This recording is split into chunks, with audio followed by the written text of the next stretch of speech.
Hello and welcome, listeners, to Tales by Imon. Settle in as we journey to a town tucked away in the sprawling woodlands of the Pacific Northwest, a place of profound quiet and unsettling beauty. Tonight, our story begins. This is No Children Are Born in Oakhaven. The first thing Ethan Hayes noticed about Oakhaven, Washington was the silence. It wasn't the gentle, peaceful quiet of the countryside he'd been craving. This was something deeper, more absolute. It was a silence that soaked into the very fabric of the town, muffling the world beyond its borders. He'd driven for 6 hours straight from Seattle, leaving behind the ghost of his journalism career and a life that had become as noisy and chaotic as the city itself. He was searching for sanctuary, a place where the only deadline was the setting sun. Oakhaven, with its promise of pristine nature and small-town charm, had seemed like the perfect escape. As his beat-up sedan rolled down Main Street, Ethan felt like he'd driven through a portal into a bygone era. The buildings were a charming mix of turn-of-the-century brick and carefully preserved clapboard. A barbershop with a classic red, white, and blue pole stood next to a general store, its windows displaying freshly baked pies and handmade quilts. Every lawn was perfectly manicured, every flower box bursting with vibrant autumn colors. It was idyllic, almost aggressively so. His real estate agent, a woman named Brenda who possessed a relentlessly cheerful smile, was waiting for him on the porch of a small rented cottage at the edge of town. "Ethan! Welcome to Oakhaven," she chirped, her voice sounding unnaturally loud in the still air. "Isn't it just perfect? The peace and quiet you ordered." "It's certainly quiet," Ethan agreed, his voice a low rumble in comparison.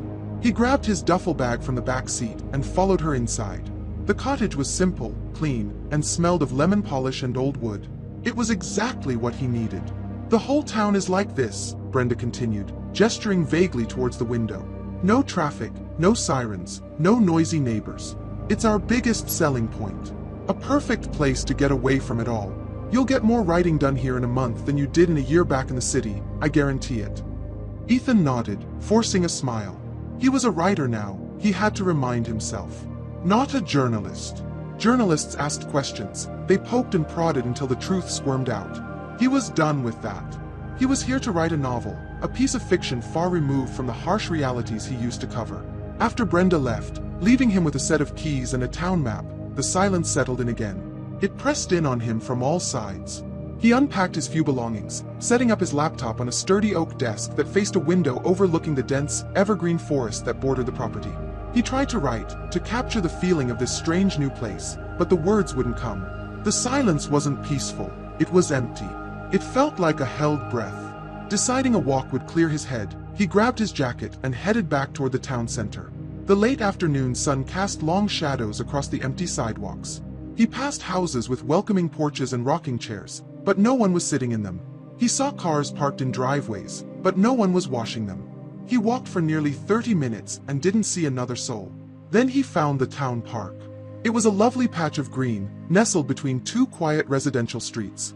But the sight of it sent an unfamiliar chill down his spine. The swing set, its chains tinged with a fine layer of rust, hung perfectly still.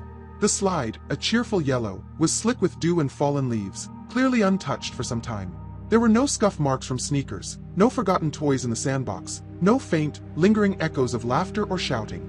A park without the ghost of children's play felt like a museum exhibit. Further down the street, he saw what he was sure had to be a school. It was a handsome brick building, solid and dependable, with large windows and a flagpole out front. But the sign above the door didn't say Oakhaven Elementary.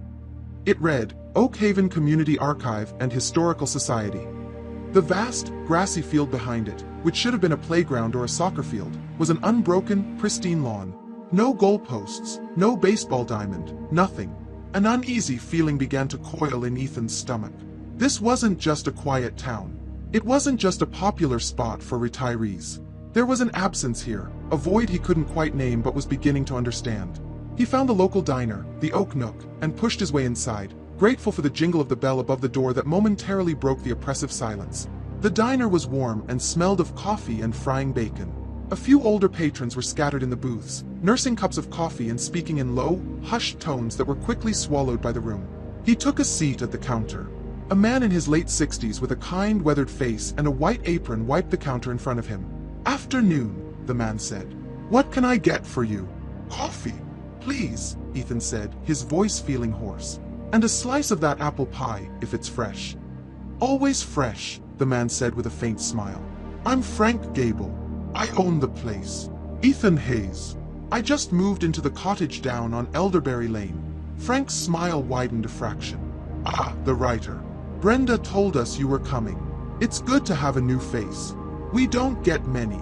He placed a heavy ceramic mug in front of Ethan and filled it with dark, steaming coffee. Ethan took a grateful sip. It's a beautiful town, Mr. Gable. Incredibly peaceful. He decided to test the waters, to ask the question that was now screaming in his mind, but to ask it sideways. Seems like it would be a wonderful place to raise a family. The reaction was immediate and subtle. The warmth in Frank Gable's eyes flickered and died. He picked up his rag and began wiping an already spotless section of the counter. The smile on his face became a thin, tight line. The other patrons in the diner, as if sensing a shift in the atmosphere, fell completely silent. Ethan could feel their eyes on him. Frank cleared his throat, his gaze fixed on the countertop. Oakhaven is a fine place for folks to live out their years, Mr. Hayes. A very fine, quiet place. He didn't elaborate. The message was clear, a line had been crossed. Ethan ate his pie in silence. It was delicious, but he could barely taste it. The atmosphere in the diner was thick with unspoken words. He paid his bill, left a generous tip, and walked back out into the fading daylight. As he walked back to his cottage, the pieces clicked into place. The unnerving silence. The empty park. The school that was now a museum. The strange, defensive reaction from the friendly diner owner. He thought back over his entire day, from his drive down Main Street to his conversation with Brenda. He hadn't seen a single bicycle, a stray skateboard, or a brightly colored backpack. He hadn't heard a single shout, a baby's cry, or a mother's call. He stopped at the edge of his new lawn, the chill of the evening air seeping into his bones. It wasn't just a feeling anymore. It was a fact, a stark and impossible reality he was only now allowing himself to fully comprehend. It wasn't just that Oakhaven was quiet. It was childless. There were no children in Oakhaven. None at all.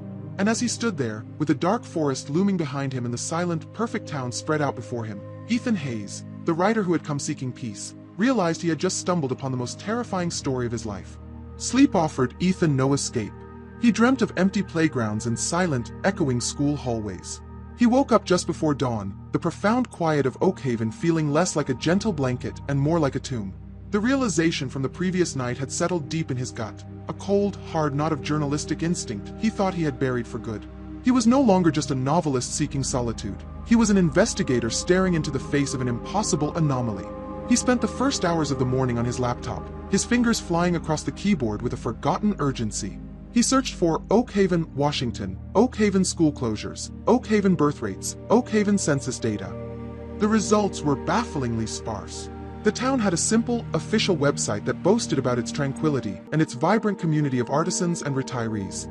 It listed the general store, the diner, and a few other local businesses. There were beautiful photos of autumn leaves and quaint storefronts. There was no mention of a school, a daycare, or any family services. More tellingly, there was no online forum, no local news blog, no disgruntled ex-residents sounding off about the town's strangest feature. It was as if Oakhaven existed in a digital black hole, its online presence as carefully manicured and unnaturally clean as its lawns. He dug deeper, using his old research subscriptions to access professional databases. The census data was the strangest part. Official records showed a stable population of just under 500 people. But when he tried to break down the demographics by age, the data below the age of 18 was either missing or redacted, flagged with an obscure code he'd never seen before. It was a statistical impossibility. It was a deliberate erasure. Frustration mounting, Ethan knew the internet would only get him so far. The answers, if they existed, were here in the town itself, hidden behind the polite smiles and the carefully trimmed hedges. His mind went back to the old schoolhouse, now the Community Archive and Historical Society. It was the most logical place to start. He finished his coffee, grabbed his jacket, and walked back towards the center of town. The morning was crisp and bright, but the cheerfulness of the weather only served to highlight the town's strangeness. He saw a few more residents this time, an elderly woman tending to her roses, a man in his 50s sweeping his porch. They all offered a polite nod or a quiet, good morning, but their eyes held a shared, guarded expression. It was a look of serene acceptance, as if they were all keepers of a secret so old and so total that it had simply become a part of the air they breathed. The archive was even more imposing up close. Ethan pushed open the heavy oak doors and stepped inside. The air was cool and smelled of aging paper and floor wax. The high ceilings and tall windows confirmed his suspicion. This had once been a school. A grand, wooden staircase dominated the main hall. To his right, a doorway led into what was likely an old classroom, now filled with display cases of historical artifacts, antique farming tools, faded photographs, and yellowed newspaper clippings in frames. A woman sat behind a large desk at the far end of the hall. She looked to be in her late 60s, with sharp, intelligent eyes behind a pair of wire-rimmed glasses and silver hair pulled back in a tight bun. She watched Ethan approach with an unnerving stillness. "Good morning," Ethan said, trying to sound like a casual tourist. "Just moved to town. Thought I'd come and learn a bit about the local history." "Welcome," the woman replied, her voice crisp and formal. "I am Eleanor Vance, the town archivist. You must be the writer, Mr. Hayes." News traveled fast. Or perhaps, in a town this small and this controlled, the arrival of an outsider was an event of major significance. "That's me," he said with a smile that didn't quite reach his eyes. "Please, call me Ethan." "The archives are open to all residents," Eleanor said, not returning the smile. "Most of our collection is in the reading room upstairs.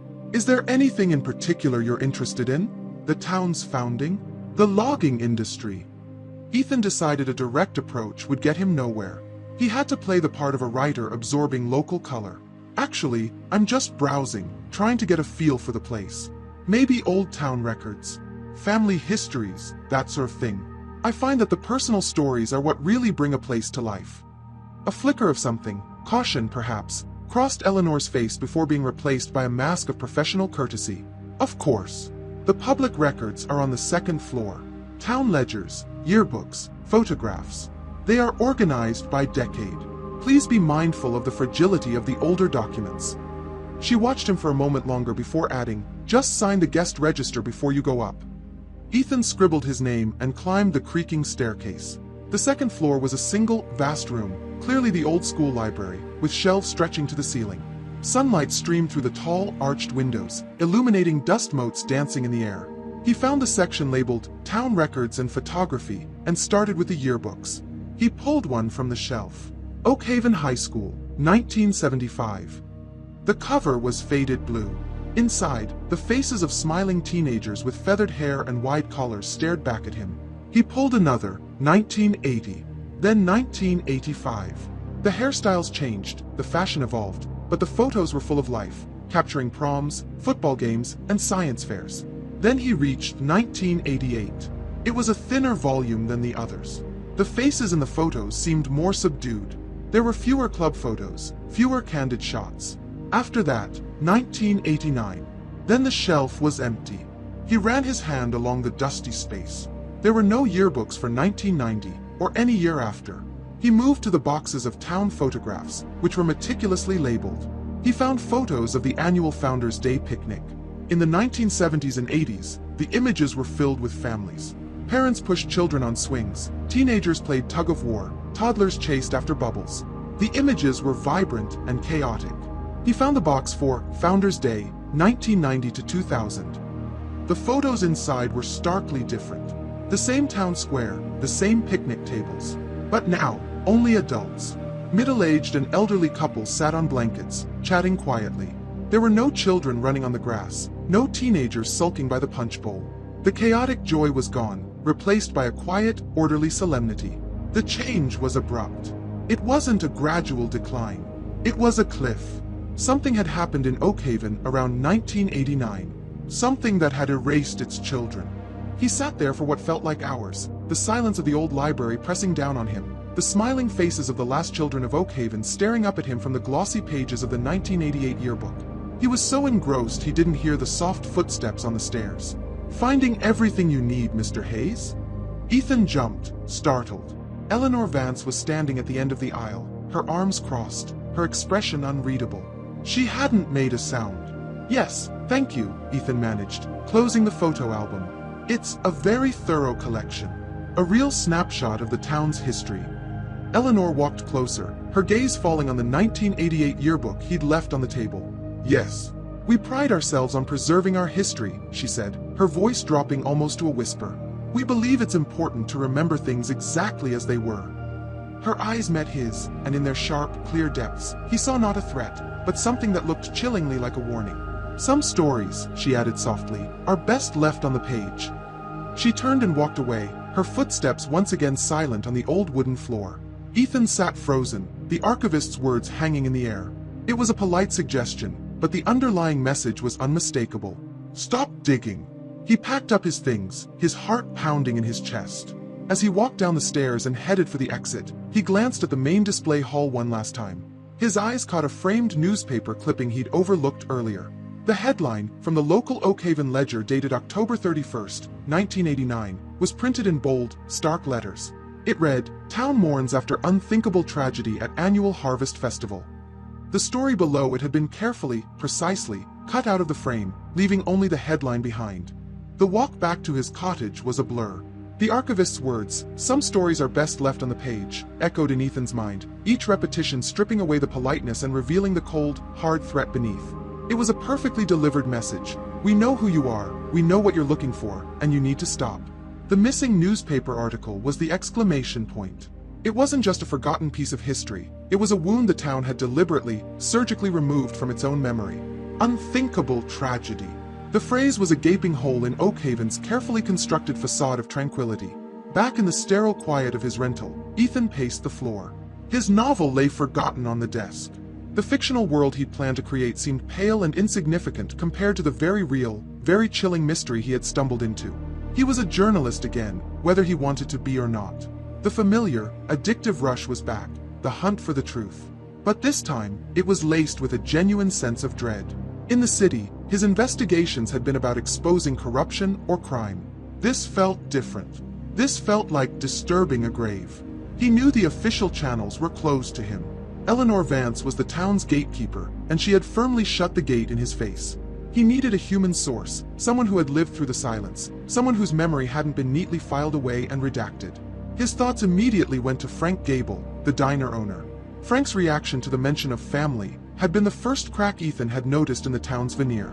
He was an open book compared to Eleanor. Perhaps, away from the prying ears of his customers, he could be persuaded to talk. Ethan waited until late afternoon, when the lunch rush would be over. He walked back to the Oak Nook, the bell above the door sounding like an alarm in the tense quiet. The diner was empty except for Frank, who was wiping down the milkshake machine, his back to the door. "Frank," Ethan said, his voice softer than he intended. The diner owner turned, and for a moment, his face was open and friendly. Then he recognized Ethan, and the practiced, neutral mask of an Oakhaven resident slipped back into place. "Mr. Hayes. Back so soon. More pie?" "No, thank you," Ethan said, sliding onto a stool at the counter. "Actually, I was hoping I could talk to you for a moment. Off the record." The old journalistic phrase hung in the air between them.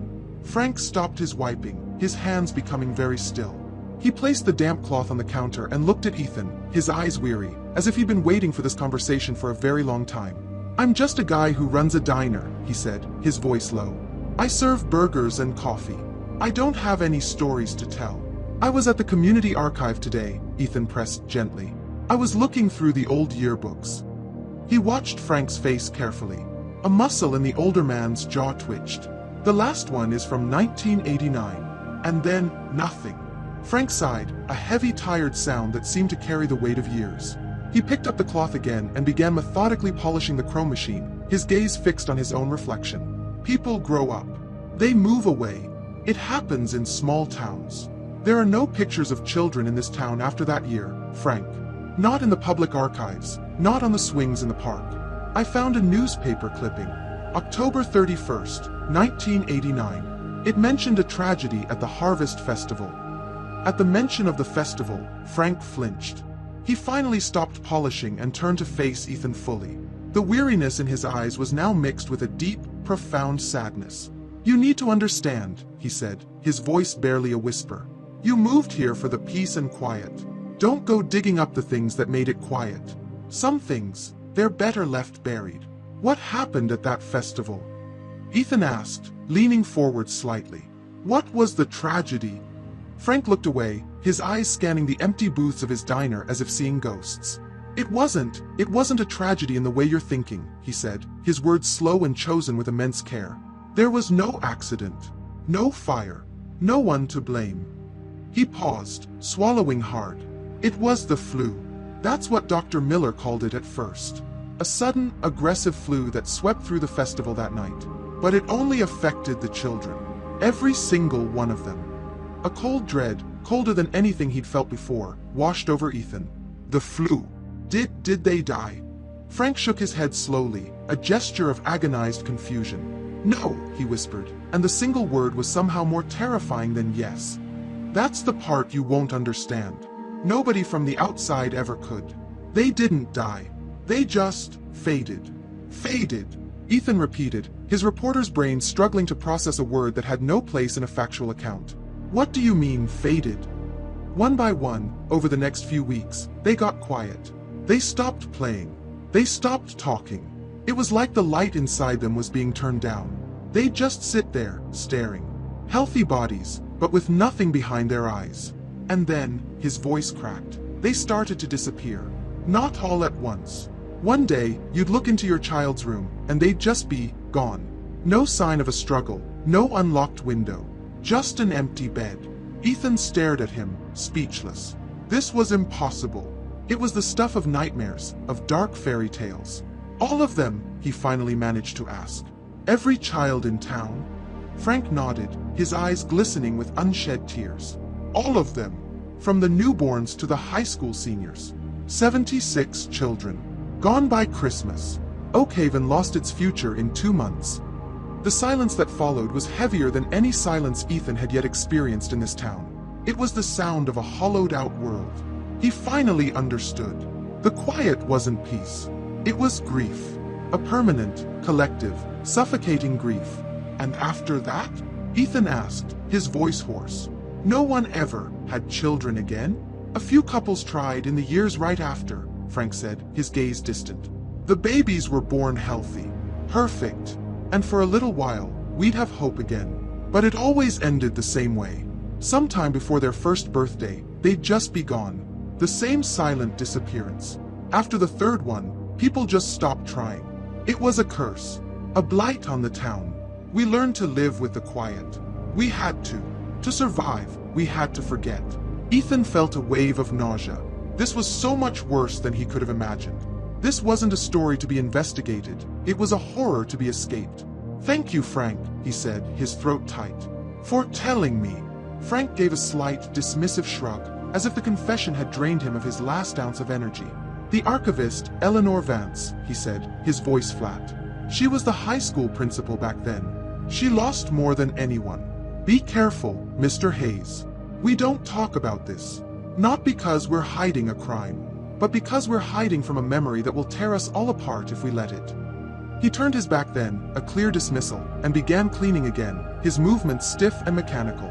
Ethan left the diner and walked out into the twilight. The streetlights flickered on, casting a warm, gentle glow on the impossibly perfect, impossibly sad town of Oakhaven. Frank's story churned in his stomach. It wasn't the flu. It wasn't a curse. Something had taken the children of this town. And as Ethan looked at the dark woods that pressed in on Oakhaven from all sides, a new, terrifying question began to form in his mind. What if that something was still here? Ethan didn't sleep at all that night. Frank Gable's story played on a loop in his mind, a waking nightmare that refused to end. 76 children. Faded. Gone. The words were monstrous, defying all logic and reason. His journalistic training screamed at him to find a rational explanation, a mass kidnapping disguised as something supernatural, a bizarre, shared psychosis born of tragedy, anything but the impossible truth Frank had offered. But in the oppressive, watching silence of his cottage, with the ancient forest pressing in around him, the rational explanations felt flimsy and thin. He knew he couldn't stay locked inside with his own spiraling thoughts. He needed evidence, a physical anchor for this insane story. The starting point was clear, the Harvest Festival. The epicenter of the tragedy. He had to find where it was held. He spread the town map Brenda had given him across the kitchen table. It was a simple, modern map, highlighting the diner, the post office, and walking trails. There was no mention of a fairground or a festival site. It was another deliberate omission, another piece of history scrubbed clean. But in the bottom corner, there was a faded, stylized drawing of the town as it looked decades ago. In that older map, a small patch of land on the far eastern edge of town, bordering the dense national forest, was labeled Hollis Meadow Annual Fairgrounds. He found it an hour later. It was further from the town center than he expected, accessible only by a narrow, overgrown service road that branched off the main highway. The road ended abruptly at a rusted chain-link fence and a padlocked gate. A weathered wooden sign, nearly swallowed by ivy, still bore the faint words, Oakhaven Fairgrounds. Closed. Ethan parked his car and easily found a collapsed section of the fence to slip through. The moment he stepped onto the grounds, the air changed. It grew heavy, still, and unnaturally cold. Before him lay a large, circular meadow, now overgrown with weeds and wildflowers. He could make out the faint, ghostly outlines of where things used to be. A circular patch of gravel that must have been for a carousel, a long rectangle of cracked asphalt that was probably a midway, and at the far end, the skeletal remains of a wooden bandstand, its roof caved in. This was the place. He could feel it. This was where the laughter of Oakhaven's children had echoed for the last time. He walked slowly toward the center of the meadow, his boots crunching on dry leaves and twigs. The feeling of being watched was intense, a prickling sensation on the back of his neck. He scanned the tree line that encircled the meadow, but saw nothing but the deep, dark tangle of the forest. He tried to imagine the festival, the brightly colored stalls, the smell of popcorn, the sound of music from the bandstand, the faces of children lit with excitement. But the oppressive silence of the place smothered the images before they could form. As he reached the center of the field, he noticed something odd about the ground beneath his feet. In a nearly perfect circle, about 50 feet in diameter, the vegetation was different. While the rest of the meadow was a riot of wild growth, this circular patch was sparse, the grass thin and discolored, a sickly yellow-gray. It looked like the land had been scorched or poisoned long ago, and had never fully recovered. He knelt down, running his fingers through the brittle grass. The soil beneath was cold and strangely compacted. He spent the next hour walking the perimeter of this dead circle, searching for anything. A dropped trinket, a piece of an old ride, any relic from that final, fateful night. He found nothing but rust and rot. It was as if the place had been swept clean after the event, and then utterly abandoned to time and the elements. The town hadn't just forgotten this place, they had excommunicated it. He was about to give up when his eye caught a glint of metal near the base of the decaying bandstand. He kicked away a clump of weeds and unearthed a small, rectangular plaque. It was a dedication plaque, its bronze surface tarnished with green patina. With his sleeve, he rubbed away decades of grime. The inscription was faint, but still legible. In memory of the Hollis brothers, founders of this town. May this meadow forever be a place of joy and community. The irony was so bitter it made his stomach clench. He stood up, a wave of despair washing over him. Frank was right. He was digging up graves, disturbing a sorrow too deep for any outsider to comprehend. Maybe he should just leave. Pack his car, drive away, and never look back. You ain't from around here. The voice was a low, gravelly rasp, coming from directly behind him. Ethan spun around, his heart leaping into his throat. An old man stood not 10 feet away, leaning on a gnarled wooden staff. He was wiry and thin, with a wild mane of gray hair and a beard that reached his chest. His clothes were worn and patched, and his eyes, deep set in a wrinkled face, burned with a fierce, unsettling intensity. He had approached with the silence of a ghost. I know. I just moved here, Ethan stammered, trying to steady his breathing. People who move here come for the quiet, the old man said, taking a slow step closer. They don't come poking around Hollis Meadow.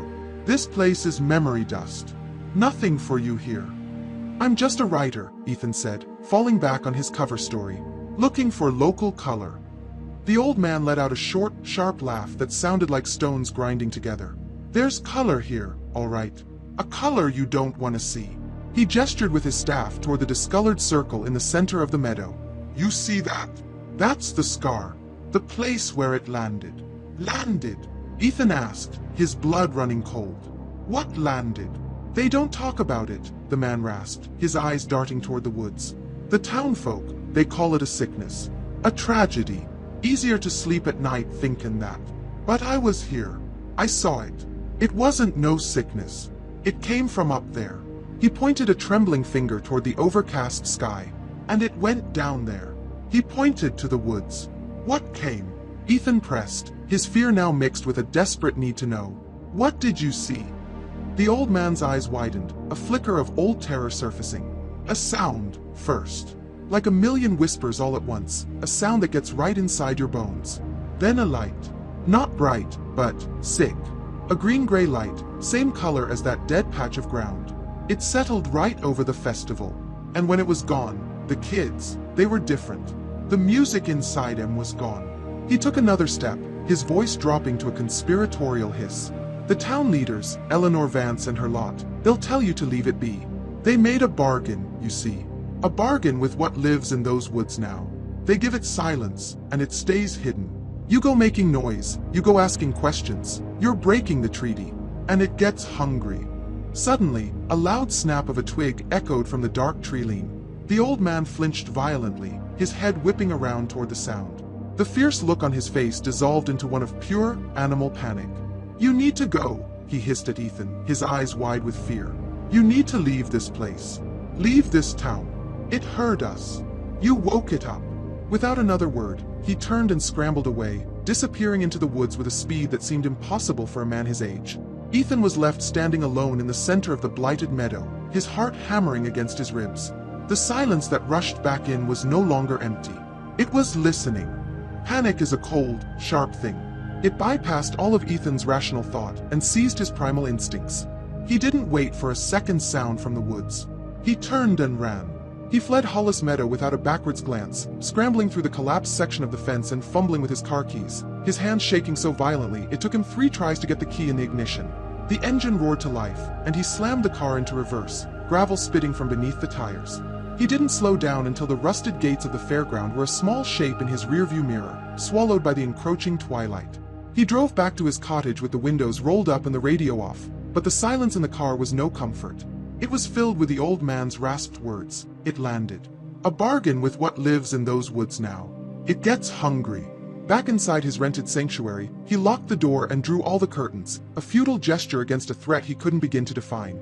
The cottage no longer felt like a refuge. It felt like a flimsy wooden box, a fragile shelter on the edge of a hunting ground. He poured himself a glass of water, his hands still trembling, and tried to force the journalist part of his brain to take control. He sat at his desk and opened his laptop, creating a new document. He typed everything he knew, everything he'd been told, trying to assemble the fractured pieces into a coherent timeline. October 31st, 1989, the Harvest Festival at Hollis Meadow. An unknown event occurs. The old man describes a sound, a million whispers, a thick, green-gray light. November, December 1989, all 76 children in Oakhaven become listless, fade, and then vanish without a trace. Post 1989, subsequent babies born in the town also disappear. The town enters a state of collective, silent grief and fear. A bargain is struck. The town offers silence in exchange for being left alone. The old man's story was the linchpin. It was the wild, unbelievable narrative that connected the tragedy to something tangible. A sickness doesn't leave a barren patch of earth. A mass kidnapping doesn't stop future births from surviving. But something landing from the sky. Something alien. It was insane, the kind of theory he would have mercilessly debunked in his old life. But here, in the suffocating quiet of Oakhaven, it was the only explanation that fit all the impossible facts. He had a date. October 31st, 1989. He had a location, the Pacific Northwest. For the next several hours, he dove back into the digital world, but this time his search was different. He wasn't looking for Oakhaven. He was looking for anything strange that happened in this corner of the world on that specific Halloween night. He scoured archives of old news sites, geological survey databases, and the fringe, conspiracy-laden forums dedicated to UFO sightings. 4 hours, he found nothing. The news from that night was dominated by the massive earthquake that had struck San Francisco just 2 weeks prior. Any smaller, localized oddities would have been completely overshadowed. But Ethan was a trained investigator. He knew how to look for the signal in the noise. He narrowed his search to scientific and atmospheric data, looking for reports of magnetic interference, unexplained seismic tremors, or radio blackouts. And then he found it. A single, forgotten entry in the archives of a university's geophysics department. It was a brief, academic report on a series of anomalous, low-frequency atmospheric waves detected by a research outpost on Mount Rainier. The event was logged at 9:13 p.m. on October 31st, 1989. The readings were bizarre, unlike any known weather phenomenon or seismic activity. The report concluded that the readings were likely the result of a military equipment malfunction, and the event was dismissed. Ethan's heart hammered in his chest. A malfunction. A convenient, tidy explanation for something they couldn't explain. The time, 9:13 p.m., would have been the height of a town harvest festival. It was circumstantial, yes, but it was the first piece of external evidence that corroborated the old man's story. Something did happen that night. He kept digging, cross-referencing the date with old, digitized UFO sighting reports. He found a handful of vague accounts from small towns 100 miles away, reports of strange green lights moving silently across the sky. They were all dismissed as meteors or pranksters with flares. But taken together, with the atmospheric data, a pattern began to emerge. A faint, ghostly outline of an event that had been ignored, buried, and forgotten by everyone except the residents of one small, cursed town. He leaned back in his chair, the glow of the laptop screen illuminating his pale face. He felt a chill that had nothing to do with the night air. He had been so focused on the past, on the events of that night decades ago. But the old man had said what lives in those woods now. The past tense was wrong. This wasn't over. As if on cue, the single lamp on his desk flickered. Once, twice. It then went out, plunging the room into near total darkness, the only light coming from his laptop screen. Ethan froze, every muscle tensed. He told himself it was just the town's old wiring. A power surge. But then came the sound. It started so faintly he thought he was imagining it, a low hum that seemed to vibrate up through the floorboards. It was not a mechanical sound. It was organic, layered, a complex tapestry of noise that sounded wrong. It grew slowly, and as it did, he could begin to pick out the individual threads. It was the sound of whispers, thousands of them, all overlapping, none of them forming a coherent word. It was the sound of dry leaves skittering across pavement, but there was no wind. It was the sound of a snake slithering through tall grass, magnified 1,000 times. It was the sound the old man had described. The sound that gets inside your bones. It was coming from outside, from the direction of the forest. Ethan's blood turned to ice. He was too terrified to move, too terrified to even breathe. He sat paralyzed in the dark, listening as the impossible sound washed over his small cottage. It wasn't aggressive or loud. It was exploratory, inquisitive. It felt like the sound of a vast, alien intelligence, slowly, methodically, examining its surroundings. Examining him. The whispering seemed to focus on the window behind his desk. He could feel it, a strange pressure against the glass. He had the horrifying sensation of being observed, not by eyes, but by the sound itself. Then, as suddenly as it began, it stopped. The silence that rushed back in was absolute, deafening. The lamp on his desk flickered back on. Ethan sat in the circle of light, his body trembling uncontrollably. The fear was no longer an abstract concept based on old stories. It was real, immediate, and it knew where he lived. He had come to Oakhaven to escape the world, but he had stumbled into a place where the world's rules no longer applied. He had broken their bargain. He had made a noise.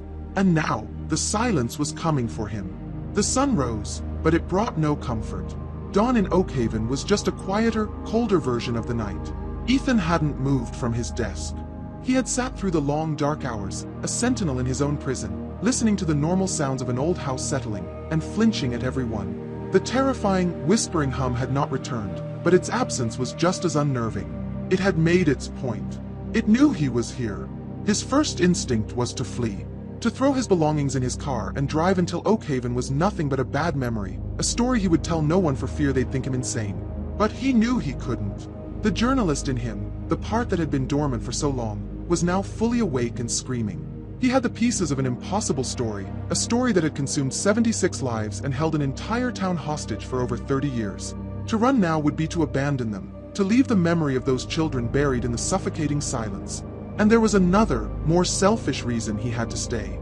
The entity, the thing in the woods, had come to his door. It had singled him out. He had a horrifying suspicion that leaving Oakhaven might not be enough to escape it. He was involved now, whether he liked it or not. He needed an ally. Frank Gable was a good man, but he was paralyzed by fear.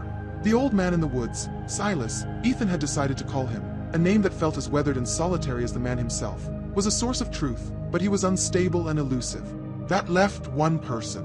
The one person who stood at the center of the town's secrets, who guarded its history with an iron will. Eleanor Vance.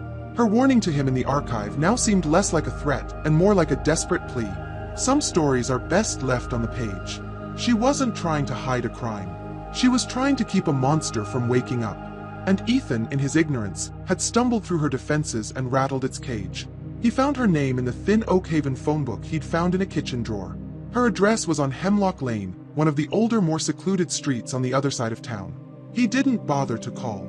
This was a conversation that had to happen face to face. Eleanor's house was as severe and meticulously kept as she was. It was a dark gray colonial with black shutters, surrounded by a perfectly trimmed hedge that felt more like a fortress wall than a garden feature. He walked up the stone path and knocked on the heavy oak door. For a long moment, there was no answer. He was about to knock again when the door opened a crack. Eleanor Vance peered out, her sharp eyes taking him in. She was not surprised to see him.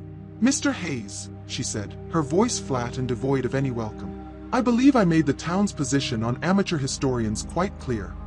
"This isn't about history anymore, Miss Vance," Ethan said, his voice steady despite the tremor of adrenaline running through him. "Not for me. It visited me last night." The slightest flicker of emotion crossed her face. It wasn't fear.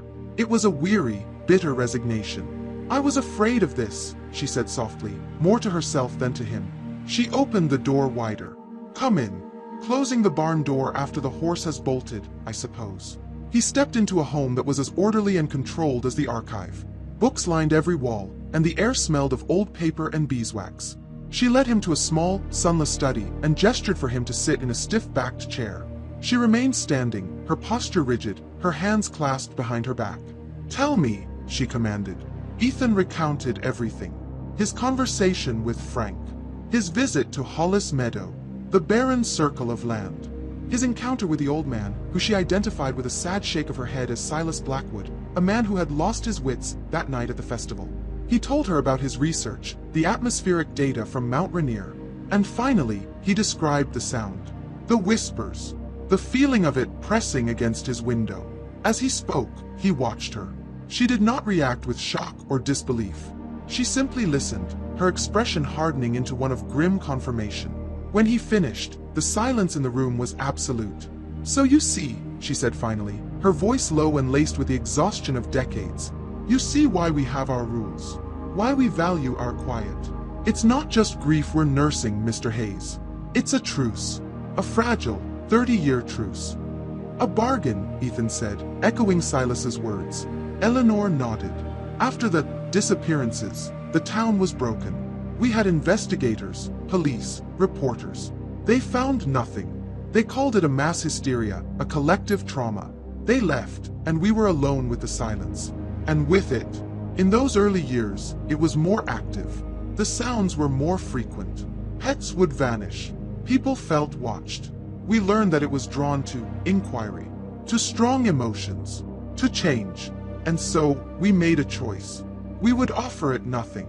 We would become a town of ghosts, a place so static and unchanging that we would simply fade into the background. We would not speak of what happened. We would not have new children, new sources of that bright, chaotic energy it seemed to feed on. We offered it silence, and in return, it let us be." "And Silas?" Ethan asked. "Silas Blackwood was a logger," she said, a hint of pain in her voice. "His 7-year-old daughter, Lily, was the first to vanish. He refused to accept the silence. He went into the woods with a hunting rifle, screaming her name, vowing revenge. He came back a week later a broken man, raving about lights and whispers. The town chose to forget. He chose to remember, and it cost him his sanity. He lives on the edge of the woods, a self-appointed watchman at the gates of hell." Ethan felt a profound sense of sorrow for the town, for this woman who had appointed herself the warden of its terrible secret. "You were the principal," he said softly. "Frank told me." For the first time, Eleanor's composure cracked. Her eyes glistened. "They were all my kids, Mr. Hayes. Every last one of them. It was my job to protect them, and I failed." She turned away, staring at the spines of her books. "This is my penance. Maintaining the silence. Protecting what's left of this town." "But the silence is broken now," Ethan insisted. "It came for me. It knows I'm digging. What happens now?" Eleanor was quiet for a long time. When she turned back to him, her expression was hard, resolute. The grieving principal was gone, replaced by a wartime commander. "For 30 years, I have only played defense. I have focused all my energy on keeping the town quiet, on keeping outsiders from asking the very questions you have asked. I never allowed myself to consider a different strategy." She walked over to a locked cabinet, produced a key from her pocket, and opened it. She removed a large, leather-bound ledger. It was not a town record, it looked like a personal journal. She placed it on the desk in front of Ethan. "Before the town gave up, one man tried to understand it," she said. "Dr. Alistair Miller. He was our town doctor. A rational man of science, confronted by the utterly irrational. He refused to believe it was a curse. He believed it was an organism, a biological entity, and he was determined to understand it. He took samples from the meadow. He documented everything he could about the children's symptoms, the fading, as Frank called it. He filled this journal with his notes, his theories, his terror. Ethan looked down at the journal, his heart pounding. What happened to him? 6 months after the last child vanished, Dr. Miller walked into the woods, heading in the direction of Hollis Meadow, Eleanor said, her voice a cold, flat line. He was never seen again. This journal was all he left behind. I have kept it hidden all these years, believing it was too dangerous. I see now that the most dangerous thing was our silence. She looked Ethan directly in the eye. I cannot help you fight this thing, Mr. Hayes. But that book is where the last man who tried to fight it began. Read it. Understand what he learned. Then you have the same choice he did, run for your life, or walk into the woods. Ethan carried Dr. Miller's journal back to his cottage like a religious artifact. The weight of the leather-bound book in his hands felt disproportionate to its size, heavy with the lost hopes and final, desperate thoughts of a man who had stared into the abyss. He didn't turn on the television or the radio. The silence was now his ally, a tool for listening, for sensing the slightest change in the atmosphere outside his thin walls. He made a fresh pot of coffee, the strongest he could, and sat down at the oak desk where his forgotten novel still lay waiting. The fictional world was dead to him. This terrifying reality was the only story that mattered now. He opened the journal. The first page was dated October 1st, 1989. The handwriting was a doctor's script, precise, clinical, and economical. For the first few dozen pages, it was exactly what one would expect from a small-town physician. Notes on flu season, a difficult childbirth, and elderly patients' declining health. It was a portrait of a normal, thriving community. Then came the entry for November 1st, 1989. The neat, controlled script had become a tense, hurried scrawl. Something happened at the Harvest Festival last night. I've had calls from a dozen families this morning, all with the same symptoms in their children. A frightening lethargy. A complete lack of emotional response. It's as if the children who were laughing and shouting 12 hours ago have been replaced by hollow shells. I've told the parents it's a virulent strain of influenza, something that attacks the nervous system. But I've never seen a flu like this. It presents with no fever, no respiratory distress, no physical signs whatsoever. It is a sickness of the spirit. Ethan read on, completely captivated, as Dr. Miller chronicled the town's descent into hell. He documented each child's decline with meticulous, heartbreaking detail. He described it as sudden onset affective disassociation. The children would stop responding to their names. They would cease all voluntary movement, sitting or standing wherever they were placed. Their eyes, once full of life, became vacant, staring at nothing. They were physically present, but utterly gone. The journal then shifted from patient notes to a frantic scientific investigation. November 15th. I've run every test I can. Blood panels are normal. Brain scans show healthy activity in the autonomic systems, but the higher cognitive functions are quiet. It's not a coma. It is a state of being I have no name for. I sent samples to a colleague at the University of Washington, lying that it was from a study on early-onset dementia. He found nothing. No virus, no toxin, no prion. Nothing. November 21st. The first child is gone. Little Lily Blackwood. Her father, Silas, is mad with grief. He claims she just vanished from her bed. The sheriff found no signs of forced entry. I am a man of science, but I am forced to consider possibilities outside my understanding. Where could she have gone? As the disappearances continued through December, the scientific language in the journal began to fray, replaced by a growing terror and a desperate search for unconventional answers. Miller started documenting the town's experiences. He wrote about the strange, whispering hum. He described the barren patch of land in Hollis Meadow, taking soil and plant samples, only to find them inert, devoid of any microbial life, yet not radioactive or chemically poisoned. Then, about halfway through the journal, the entries took a dramatic turn. January 12, 1990. I have abandoned the biological approach. The pathogen is not of this earth. I must now entertain the ravings of Silas Blackwood as observational data. A sound. A light. An entity. Let us assume, for the sake of hypothesis, that Oakhaven is now host to a life form we cannot see. A predator. But what does it prey on? Not flesh and blood. It took the children's bodies, but only after it had consumed something else. Their spark. Their consciousness. This is not a predator of the body, but of the soul. Ethan felt a cold sweat on his brow. Miller's rational mind, stripped of all conventional explanations, had arrived at the same terrifying conclusion as the so-called madman. He kept reading, his coffee growing cold beside him. Miller began to form a profile of the entity, treating it like a biologist studying an unknown species. January 28th. Its movements are tied to the sound. I have begun to think of the whispering hum not as a byproduct, but as the entity itself, or at least, a manifestation of its presence. A form of sonar, perhaps? Or is the sound the means by which it feeds? It seems drawn to focused thought, to curiosity. My own investigation, my desperate search for answers, may be ringing a dinner bell. This entry chilled Ethan to the bone. He thought of his own obsessive digging, of the sound visiting him the previous night. He had been so proud of his investigative skills, but what if they were simply making him a more visible, more appetizing target? The final entries were from April 1990. The handwriting was nearly illegible, the pages stained with what looked like coffee and dirt. Miller had clearly been spending his time out in the field, likely in the woods, growing more ragged and desperate. April 5th, a breakthrough. I was calibrating a new audio amplifier near the edge of the woods when I dropped the device. It struck a large dark stone embedded in the earth and emitted a feedback squeal of pure, discordant noise. At that exact moment, the low-level hum I've grown accustomed to hearing near the woods did not just stop, it recoiled. It was a violent, instantaneous reaction. Like a slug doused in salt. The rock itself, it's not from around here. It's a type of iron ore, but incredibly dense, and it seems to absorb sound in a strange way. It doesn't just block it, it deadens it, creating a cone of true, perfect silence. April 8th. There are veins of this ore throughout the forest. It's not native to the geology of this region. It's part of the impact. The scar in the meadow is where the main body landed, poisoning the ground, but fragments were scattered for miles. These stones, this ore, the entity avoids them. It is repelled by them. Perhaps the ore's unique resonant frequency disrupts its own. This is not just a shield, it could be a weapon. Ethan's hands were shaking as he turned to the final page. There was only one entry, scrawled frantically across the paper. April 10th. I was wrong. The meadow isn't the heart.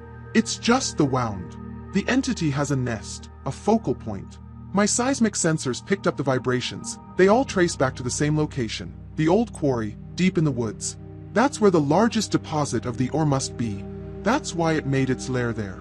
The ore dampens its own energy, allowing it to rest, to hibernate. It's vulnerable there. I have to go. I can't wait. I think I can end this. The entry stopped there. That was it. The journal was finished. Ethan sat back, his mind reeling. He now had it. A location. A potential weakness. A sliver of hope buried in a dead man's diary. Dr. Miller had walked into the woods with a theory and a desperate plan. He had gone to the old quarry to face the monster in its den, and he had never returned. The question was no longer what had happened to Oakhaven. The question was, what was he, Ethan Hayes, going to do about it? The journal was a map, and it was leading him to the exact same place that had swallowed its author 30 years ago. The final, frantic words of Dr. Miller's journal echoed in the silent cottage. I think I can end this. It was a statement of hope from a man walking to his own doom. For a long time, Ethan just sat there, the weight of the doctor's legacy settling onto his own shoulders. He now possessed the most dangerous knowledge in Oakhaven. The monster had a name, a location, and a weakness. But the knowledge was a poison chalice. To act on it meant following Miller's footsteps into the heart of the darkness. To do nothing meant waiting for the whispering sound to return, knowing he was just another name on a list that had begun with Lily Blackwood. There was no real choice. He had to go to the quarry, but he wouldn't go in blind like Miller. The doctor had courage and a brilliant mind, but he had gone alone. Ethan knew he needed two things Miller apparently lacked, a weapon and a guide. His first task was to find the quarry on a map. He scoured the simple tourist map Brenda had given him, but it was useless, showing only the sanitized, approved version of Oakhaven. The woods were a uniform green mass, labeled simply National Forest. He needed an older, more detailed map, a survey map that would show topographical features, service roads, and old industrial sites. The only place to find that would be the town archive. He would have to face Eleanor Vance again, but this time, he wasn't asking for permission. He put the journal in his backpack, a tangible piece of evidence, and walked back to the archive. Eleanor must have seen him coming, because she met him at the door, her expression a mixture of dread and grim expectation. "The journal?" she asked, her voice low. I read it, Ethan said. I know where he went. The old quarry. I need a map. She stared at him, her sharp eyes searching his face. You cannot be serious. You read what happened to him. You're going to follow him to your death. What's the alternative, Eleanor? Ethan countered, his voice harder than he intended. Sit in my cottage and wait for that thing to come for me? Live the rest of my life like the rest of this town, in a prison of silence? Dr. Miller found a weakness. The iron ore. He believed he could end it. He failed. Maybe because he was alone. His determination seemed to sway her. Without another word, she led him to a back room he hadn't seen before, filled with rolled-up charts and architectural drawings. She pulled out a large yellow geological survey map from the 1970s and spread it on a table. The North Ridge Quarry, she said, her finger tracing a path through the dense contour lines. It's been defunct since the 50s. It's over 5 miles into the woods. There's no trail. It's treacherous terrain. I'll find it, Ethan said, taking a photo of the map with his phone. You'll need more than a map, she said, her voice softening slightly. In his last entry, Miller mentioned the ore. A weapon. You can't go there empty-handed. She was right. His next step was to find one of the stones Miller had written about. He had to arm himself. This led him to his second, more difficult task, finding a guide. He needed someone who knew the woods, someone who wasn't bound by the town's pact of silence. He needed Silas Blackwood. Finding the town recluse was a daunting prospect. He went to the one person who might know something. At the diner, he found Frank Gable nervously polishing glasses. Frank, I need your help, Ethan said, keeping his voice low. I need to find Silas Blackwood. I know he lives out near the woods, but where? Frank paled, his eyes darting around the empty diner. Son, you need to stop this. You're stirring up a hornet's nest. Silas is. He's not right in the head.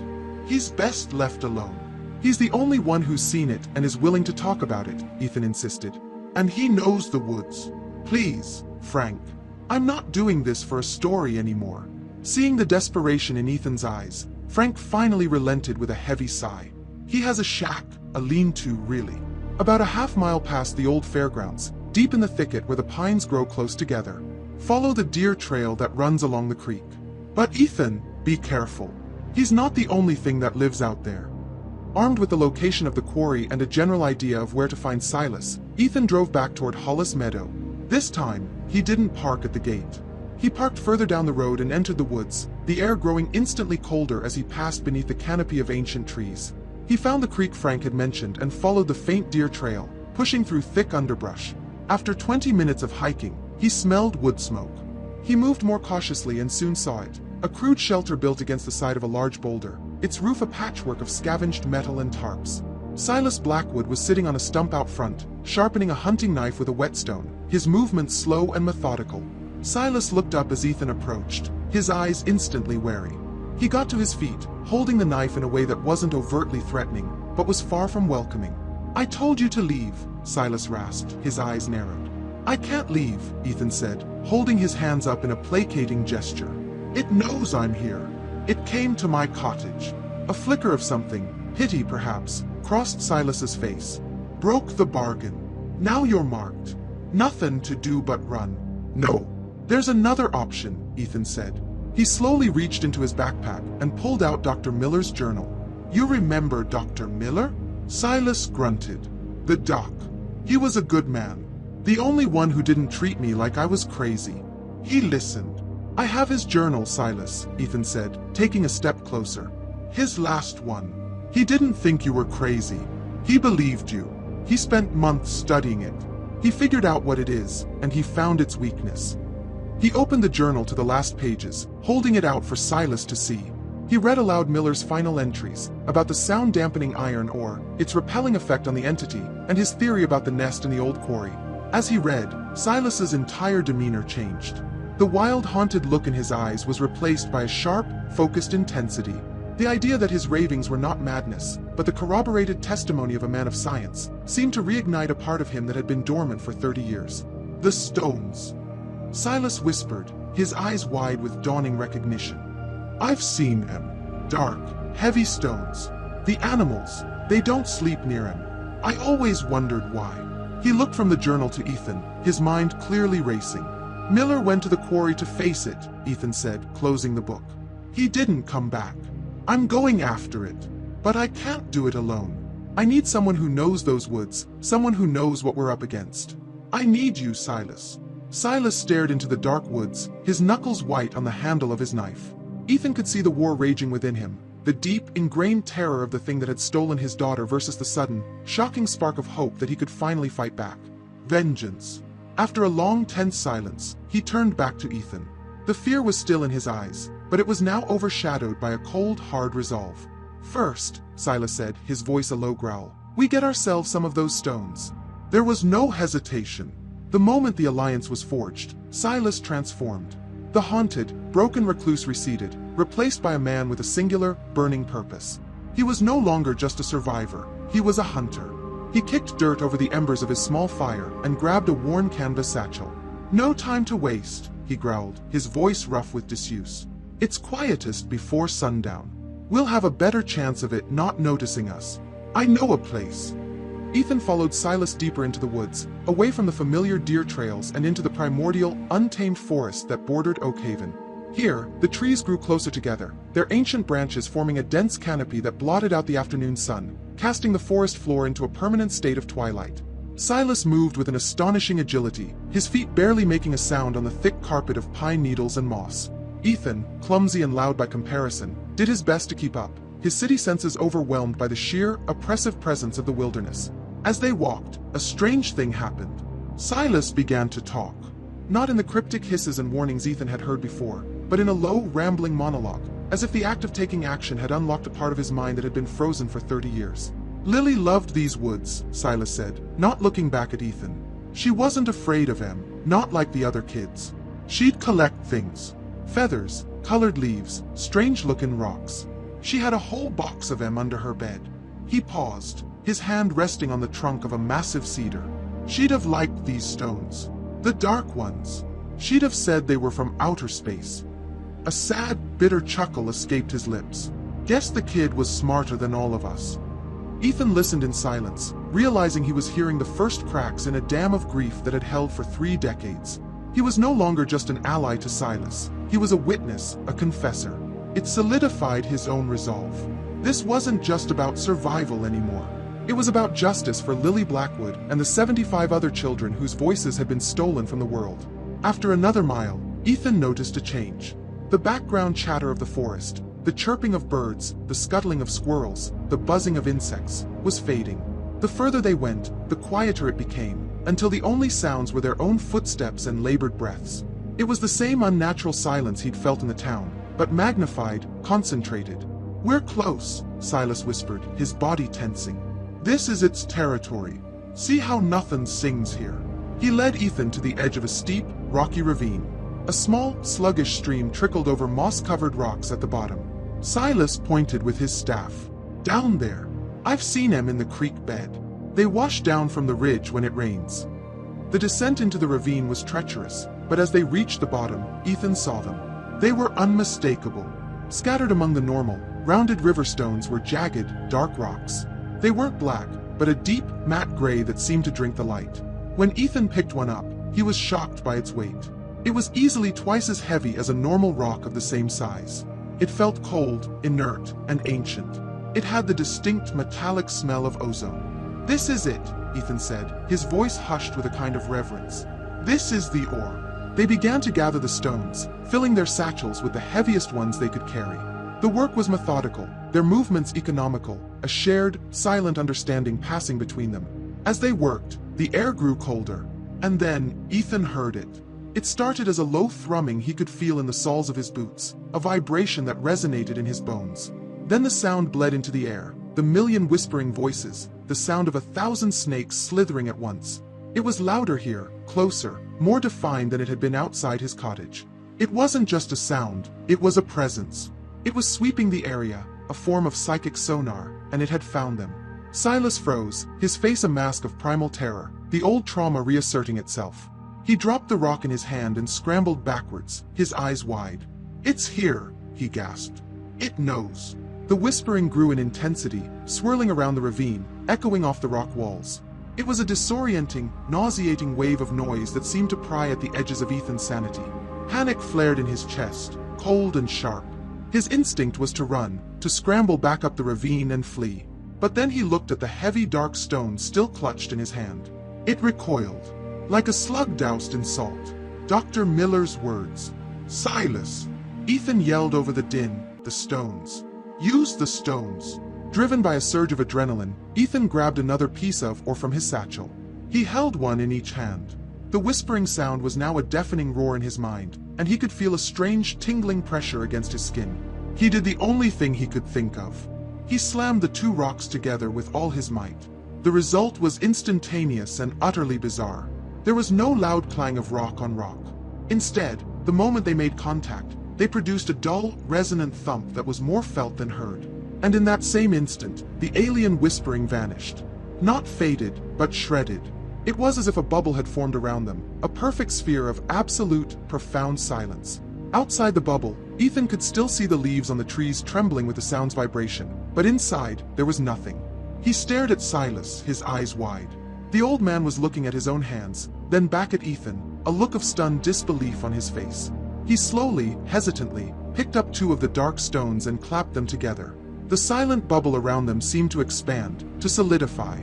They were safe. Inside this pocket of silence, the monster couldn't touch them. It couldn't even perceive them. For the first time in 30 years, Silas Blackwood looked at the menacing woods that had stolen his daughter, and he was not afraid. He smiled, a fierce, feral grin that was terrifying in its intensity. He hefted the dark, heavy stones in his hands. Well, I'll be, Silas growled, his voice crystal clear in their silent sanctuary. The good doctor was right. He looked at Ethan, his eyes burning with a newfound fire. Let's go huntin', Doc. The victory in the ravine was short-lived, replaced by the grim reality of the task ahead. Armed with their satchels of heavy silent stone, Ethan and Silas climbed back to the ridge. The sun was beginning its slow descent, painting the sky in hues of orange and purple that were invisible beneath the dense forest canopy. Down here, the twilight was simply deepening into an inky, premature night. Their journey to the quarry began in earnest. It was a partnership of two worlds. Ethan held his phone, the geological map glowing in the dim light, his finger tracing the faint contour lines that marked the path to the North Ridge quarry. He was their navigator, providing the logic and the destination. Silas, however, was their guide. He moved with a quiet confidence, interpreting the landscape in a language Ethan couldn't comprehend. The snap of a twig, the direction of the moss on a tree, the subtle shifts in the density of the undergrowth. They moved in a bubble of self-made silence. Every few minutes, one of them would tap two of the dark stones together, and the world would go quiet. In these moments, they could speak, their voices startlingly clear in the soundless void. Map says we follow this ridge for another 2 miles, then descend into the valley on the other side, Ethan would say, his breath fogging in the cold air. Aye, Silas would grunt in response. The valley's boggy. We'll stick to the high ground. Slower, but safer. But between these pockets of communication, they were forced into a tense silence, listening. The entity was a constant presence now. The whispering hum ebbed and flowed through the trees, a predatory tide that washed against the shores of their stony sanctuary. It felt more agitated now, more aware. They were a foreign object in its territory, a discordant note in its silent symphony, and it was probing their defenses, searching for a crack. The further they traveled, the more the forest itself seemed to change, as if they were walking into the heart of a disease. The signs of corruption were everywhere. Patches of the same sickly, gray vegetation they'd seen at Hollis Meadow became more frequent. They saw trees with bark that seemed to have decayed in strange, almost geometric patterns, like a circuit board grown from rotting wood. Most unsettlingly, all life had vanished. There were no birds, no squirrels, no insects, not even the drone of a mosquito. It was a sterile, silent world, preserved in a state of perpetual decay. They stopped once to rest, finding a small clearing where a massive ancient oak had fallen long ago. They sat on the moss-covered trunk, the heavy satchels of or at their feet. Ethan pulled out a bottle of water and offered it to Silas. What do you think we're going to find there, Silas? Ethan asked quietly, after creating a pocket of silence for them to speak. At the quarry. What are we even looking for? Silas stared into the unnatural gloom of the forest, his eyes focused on a memory Ethan couldn't see. A reckoning, he said, his voice a low growl. Miller called it a nest. Like a spider's nest. I aim to burn it to the ground. But how? Ethan pressed. It's a sound. We can't just hit it with rocks. These ain't just rocks, Silas countered, patting the satchel beside him. These are the only things in its world that don't play by its rules. It lives in sound, but these stones are holes in its reality. What happens when you drop a stone into a spider web? The whole thing shakes. The spider knows you're there. We ain't going there to hit it. We're going to make a noise it can't stand. We're going to scream back. Ethan looked at the determined, vengeful set of the old man's jaw and felt a surge of hope. It was a desperate, insane plan, born from a madman's logic and a dead doctor's notes, but it was a plan nonetheless.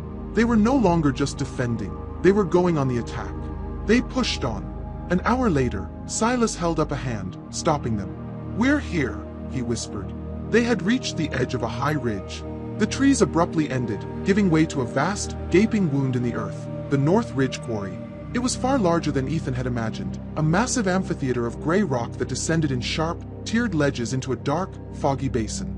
The air itself was thick, vibrating with a low, powerful hum that was far deeper and more resonant than the whispers they'd heard before. This was the engine room. This was the source. They crept to the edge and looked down. The sight stole the breath from Ethan's lungs. The bottom of the quarry was not empty. In the very center lay a colossal, pulsating mass of the same dark ore. It was a meteorite, a single, impossibly large chunk of the alien metal, half buried in the floor of the quarry like a diseased heart. It wasn't glowing with a bright light, but rather a faint, nauseating luminescence, a green-gray internal glimmer that pulsed in time with a deep, vibrating hum. The whispering sound emanated directly from it, but it was different here. It wasn't the exploratory, sweeping probe they'd heard in the woods. This was a constant, deafening broadcast of psychic noise, a storm of alien thought and energy that pressed on them even through the protective aura of their stones. The air around the meteorite distorted and shimmered like a heat haze, and Ethan felt a wave of vertigo, as if the very laws of physics were being bent in its presence. This was the nest. This was the entity. It wasn't a creature living in the quarry was the creature. A vast, dormant, alien consciousness that had crashed here decades ago and had been feeding on the life of Oakhaven ever since. Ethan looked at Silas. The old man's face was pale, his eyes wide with a mixture of terror and awe. He was staring down at the thing that had consumed his daughter, the source of his 30 years of torment. Dr. Miller had walked down into that basin and had been erased from existence.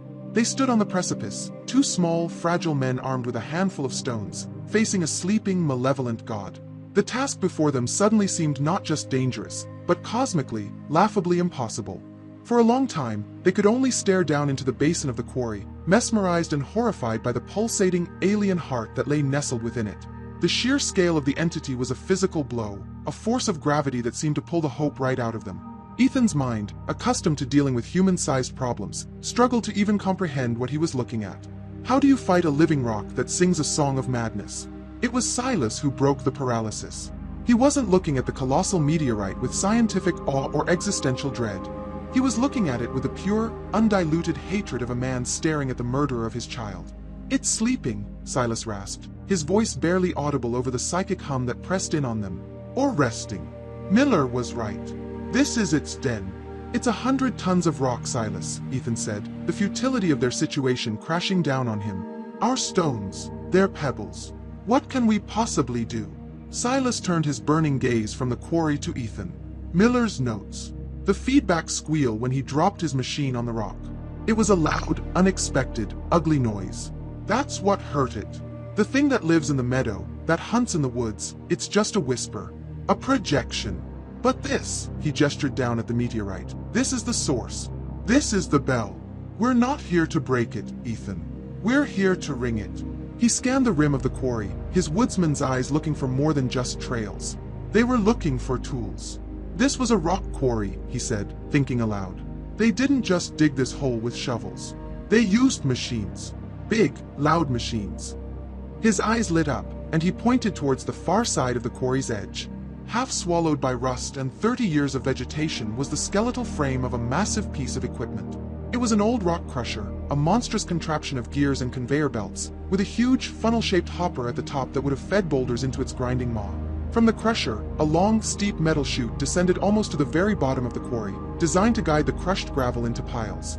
"There," Silas said, a grim excitement in his voice. "That's how we scream back." The plan formed between them without another word needed. It was a desperate, brilliant piece of industrial sabotage aimed at a cosmic horror. They weren't just going to hit the stones together. They were going to feed every piece of the repellent or they had into that machine and send a non-stop avalanche of discordant, silent noise cascading right into the entity's core. The first step was the descent. It was even more treacherous than it looked. The ledges were steep and covered in loose scree. With every step they took downwards, the psychic pressure from the meteorite intensified. The constant hum became a chorus of voices in Ethan's mind, whispering promises of peace and rest, showing him images of his old, simple life back in Seattle. He saw his apartment, his favorite coffee shop, the faces of friends he hadn't spoken to in months. It was a siren song, trying to lull him into sitting down, into giving up. He looked over at Silas and saw the old man was struggling too, his face pale and beaded with sweat, his lips moving silently. He was no doubt hearing the cruelest ghost of all, the voice of his daughter, Lily. "It's a trick," Ethan shouted, his voice sounding thin against the mental onslaught. He slammed two of the heavy stones together. The voices vanished, replaced by the clean, welcome emptiness of their silent bubble. "Keep the stones active. We have to stay inside the silence." They continued their descent, a slow, painstaking process, creating their moving sanctuary of quiet with every few steps. It was a staggering feat of concentration, trying to navigate the dangerous terrain while actively fighting a mental war. They finally reached the floor of the quarry. Down here, the air was thick and heavy, crackling with a palpable energy that made the hairs on Ethan's arms stand on end. The sickly green-gray light from the meteorite pulsed rhythmically, casting long, distorted shadows that seemed to writhe and squirm at the edge of his vision. The hum was so intense it felt like a physical weight pressing on his chest. They were deep in the belly of the beast. They made their way to the base of the long metal chute that led up to the rock crusher. It was rusted and pitted, but seemed structurally sound. The final and most critical part of their plan lay before them, getting the 30-year-old machine to work. They climbed a series of rusted ladders and catwalks up the side of the machine to the control booth. It was a small, metal box with a shattered glass window, its interior filled with cobwebs and nests of long-dead insects. A control panel was covered in a thick layer of grime, its levers and buttons frozen with rust. In the center of the panel was a large, covered ignition switch for the massive diesel generator that powered the crusher. "This is it," Ethan said, his heart pounding. "If this doesn't start, we have nothing." Silas didn't answer. He was already working, his gnarled fingers surprisingly deft as he wiped away the grime, inspecting the frozen levers. He pulled his hunting knife from his belt and used the pommel to break the rust seal on the generator's fuel line cover. He sniffed the air. "There's still diesel in there," he grunted. "Varnish now, mostly. But maybe there's enough." While Silas worked on the mechanicals, Ethan took on the electrical. He located the engine's battery, a huge, corroded block of lead. It was hopelessly dead, of course. But beside it, he found a manual hand crank for an emergency start, a heavy iron lever designed to be turned by two men. It was their only chance. "Ready?" Silas asked, his hand hovering over a large lever labeled chute vibrator. "If we can get the engine to turn over, I'll engage this. It should be enough to shake the rocks down." Ethan gripped one side of the hand crank. "Ready." He looked over at Silas, who was emptying his heavy satchel over into the crusher's hopper. Ethan did the same. The dark, silent stones clattered into the rusty funnel, a small offering to a machine they prayed would become their cannon. They were now defenseless. Their satchels were empty. The only stones they had left were the two each of them held in their hands. The psychic hum of the entity washed over them with renewed, crushing force. "Now or never, Silas," Ethan grunted, putting all his weight against the crank. The old iron groaned in protest, but didn't budge. "Together!" They both put their shoulders into it, their muscles straining. The crank groaned, scraped, and then, with an ear-splitting shriek of tortured metal, it began to turn. With a final, desperate heave, the rusted hand crank gave a gut-wrenching screech and completed a full rotation. The generator's engine coughed once, a puff of black, acrid smoke rising into the vibrating air. For a heart-stopping moment, nothing happened. Then came a second cough, louder this time, followed by a stuttering, clanking rhythm. With a deafening roar that shook the entire platform, the 30-year-old diesel engine exploded into life. It was the loudest, most beautifully human sound Ethan had ever heard. For the first time since he'd arrived in Oakhaven, a man-made noise was drowning out the silence. It was the sound of defiance. The sound of a weapon being loaded. But their victory cry was answered with a roar of another kind. The colossal meteorite at the bottom of the quarry reacted instantly to the generator's violent intrusion. The gentle, rhythmic pulsing of its green-gray light ceased, replaced by a frantic, strobing flare. The deep, psychic hum escalated into a piercing, mind-shattering scream. It was not a sound that entered their ears, but one that detonated directly inside their skulls. The air grew thick and heavy, and the ground beneath their feet began to tremble. The dormant god was awake, and it was enraged. Ethan staggered back, clutching his head, his vision swimming. The protective bubble of silence from the stones in his hands was no defense against this. This was a direct, focused assault, a wave of pure psychic hatred. The world around him dissolved, replaced by a vision so real, so tangible, it was impossible to resist. He was back in his apartment in Seattle. He could smell the rain on the pavement outside his window, feel the familiar comfort of his favorite armchair, hear the gentle murmur of traffic from the street below. A woman's voice, a voice he hadn't heard in years, called his name, offering him a cup of coffee, offering him peace, offering him an escape from the noise and the terror of this waking nightmare. "Just let go," the vision whispered. "This isn't your fight. Sit down. Rest." But through the haze of the illusion, he saw Silas, and the sight snapped him back to the horrifying reality. The old man had stumbled back against the railing of the platform, his face a canvas of pure agony. He wasn't seeing a comforting vision. He was seeing his own personal hell. At the bottom of the quarry, standing bathed in the sickly light of the meteorite, was a little girl with blonde pigtails. She was the perfect image of a 7-year-old, a ghost of memory made real. She was holding her hands over her ears, her face crumpled in pain. "Daddy?" the phantom of Lily Blackwood cried, her voice echoing not in the quarry, but directly in their minds. "Daddy, why are you making so much noise? It hurts. Please, stop. Come down here. Come protect me." Silas stared, his breath hitched in a sob. The stones of silent or fell from his trembling hands and clattered onto the metal platform. The hunter, the vengeful warrior, was gone, replaced by a heartbroken father. "Lily," he whispered, his eyes filling with tears. The illusion of his daughter took a step toward the base of the chute, her arms outstretched. "It's so loud, Daddy. Make it stop." "Silas." "No," Ethan screamed, fighting against his own illusionary prison. "It's not her. It's a trick. It's the monster." But Silas was lost, captivated by the ghost of his greatest love and his deepest regret. He took a staggering step toward the ladder, ready to descend into the monster's waiting embrace. Ethan knew he only had seconds. He ignored the siren song of his own vision, focusing on the cold, hard reality of the roaring engine and the trembling platform. He lunged across the control panel, his hands searching for the lever Silas had pointed out. "Chute vibrator." He grabbed the handle. It was frozen solid with rust. "Silas!" he roared again, this time with a fury born of desperation. "She is not real. The real Lily is gone. That thing took her. Do you want it to take us too? Do you want it to win? Avenge her, Silas. Avenge her." The name, spoken with such ferocity, seemed to cut through the illusion. Silas stopped, his body trembling. He looked from the phantom of his daughter to the pulsating, malevolent meteorite. He saw the strings of the puppet. He saw the cruel, mocking intelligence behind the illusion. His face, which had been soft with love and sorrow, hardened into a mask of pure, incandescent rage. The love for his daughter, his real daughter, the one of memory, was not a weakness. It was his strength. With a primal scream that tore from his very soul, Silas lunged back to the control panel. He grabbed the frozen lever with both hands, his muscles bulging with a strength Ethan didn't know he possessed. "You will not have her again," he bellowed. With a shriek of protesting metal, the lever broke free. Silas slammed it downwards. The effect was instantaneous. A powerful vibrator motor attached to the chute roared to life, shaking the entire metal structure.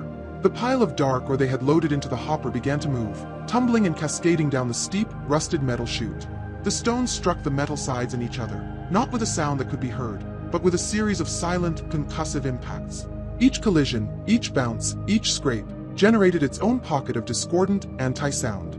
It was not one bubble of silence anymore, but thousands of them, a chaotic, rolling avalanche of pure psychic static. A scream made of silence. This concentrated wave of anti-energy, this river of silent noise, poured from the end of the chute and slammed directly into the core of the meteorite. The psychic scream of the entity was ripped apart. The green-gray light flickered violently, as if a circuit had been shorted. A deep, grinding tremor shook the quarry, not from the generator, but from the meteorite itself. A web of black cracks spread across its pulsating surface. They had done it. They had struck a mortal blow. But the dying god would not go quietly. The warring energies, the entity's psychic death throes and their silent assault, unleashed a wave of physical force. The ground bucked violently. The The rusted catwalk they were standing on groaned and twisted. With a deafening crack, the bolts holding their platform to the rock wall sheared off, and the entire structure tilted downwards, collapsing in on itself.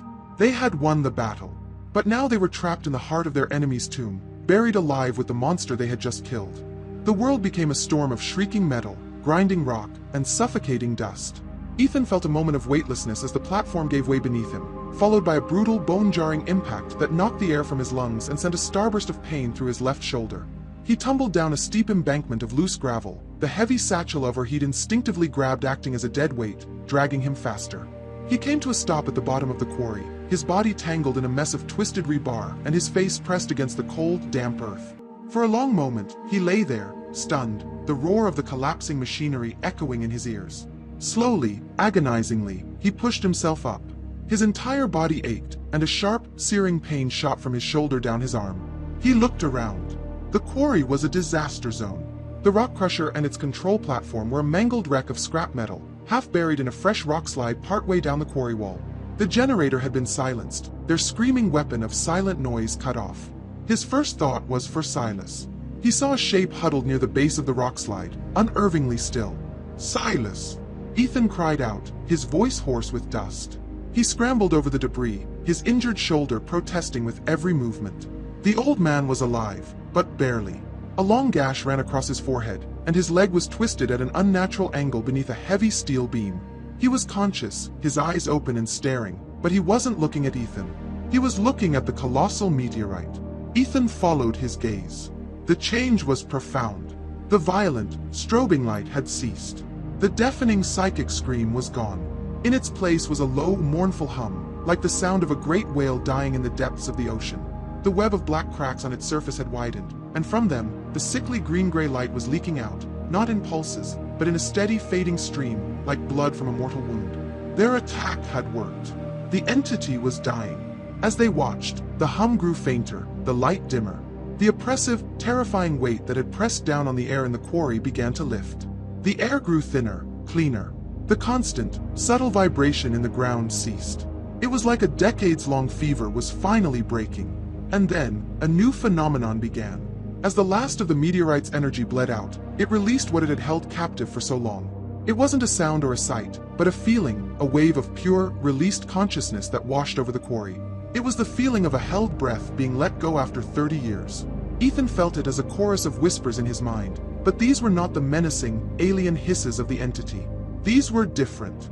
They were faint, joyful, and distinctly human. They were the echoes of laughter, of playground songs, of shouted secrets. It was the combined, liberated energy of 76 stolen souls, finally free. Ethan looked at Silas. The old man's face, etched with pain, was now transformed. A single tear traced a path through the grime on his cheek. A slow, wondrous smile spread across his lips. "Lily," he whispered, his voice full of a peace Ethan could have never imagined. He wasn't seeing an illusion. He was feeling a presence. A final, gentle farewell from the daughter he had fought so long to avenge. He closed his eyes, no longer fighting, no longer filled with rage, but with a quiet, heartbreaking sense of completion. The wave of energy washed past them, rising up out of the quarry and into the night sky, and then it was gone. The last of the meteorite's light flickered and died. The hum faded into absolute, perfect silence. For the first time since he had set foot in Oakhaven, Ethan experienced true quiet. Not the watchful, suffocating silence of the entity, but the simple, natural absence of noise. And into that void, a new sound crept in. Chirp, chirp. It was a cricket. A single, brave cricket, somewhere in the rubble. It was the most beautiful sound he had ever heard. The world was coming back. The curse was broken. The euphoria of their victory, however, was immediately replaced by the grim reality of their situation. The quarry was now plunged into an almost total darkness, the only light a sliver of moon high overhead. Ethan found his flashlight, its beam cutting a weak path through the darkness. The sheer, rocky walls of the quarry seemed to rise up infinitely on all sides. Silas was badly injured, and Ethan's own shoulder was likely dislocated or broken. They were trapped.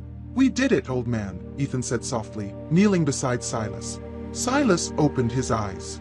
The fierce fire was gone, replaced by a deep, weary calm. "She's at peace," he murmured. "My little girl is finally at peace." He tried to push himself up, then cried out in pain as his leg shifted. I don't think I'm walking out of here, son. Neither of us are, not without help, Ethan admitted, his own pain making him feel dizzy. A cold despair began to creep in. They had saved the town, but in doing so, they had sealed their own fate, doomed to die in the monster's tomb. No one knew they were here, except Eleanor, Ethan breathed. He had taken a photo of her map. She knew where they were going. It was a slim, desperate hope. Would she come?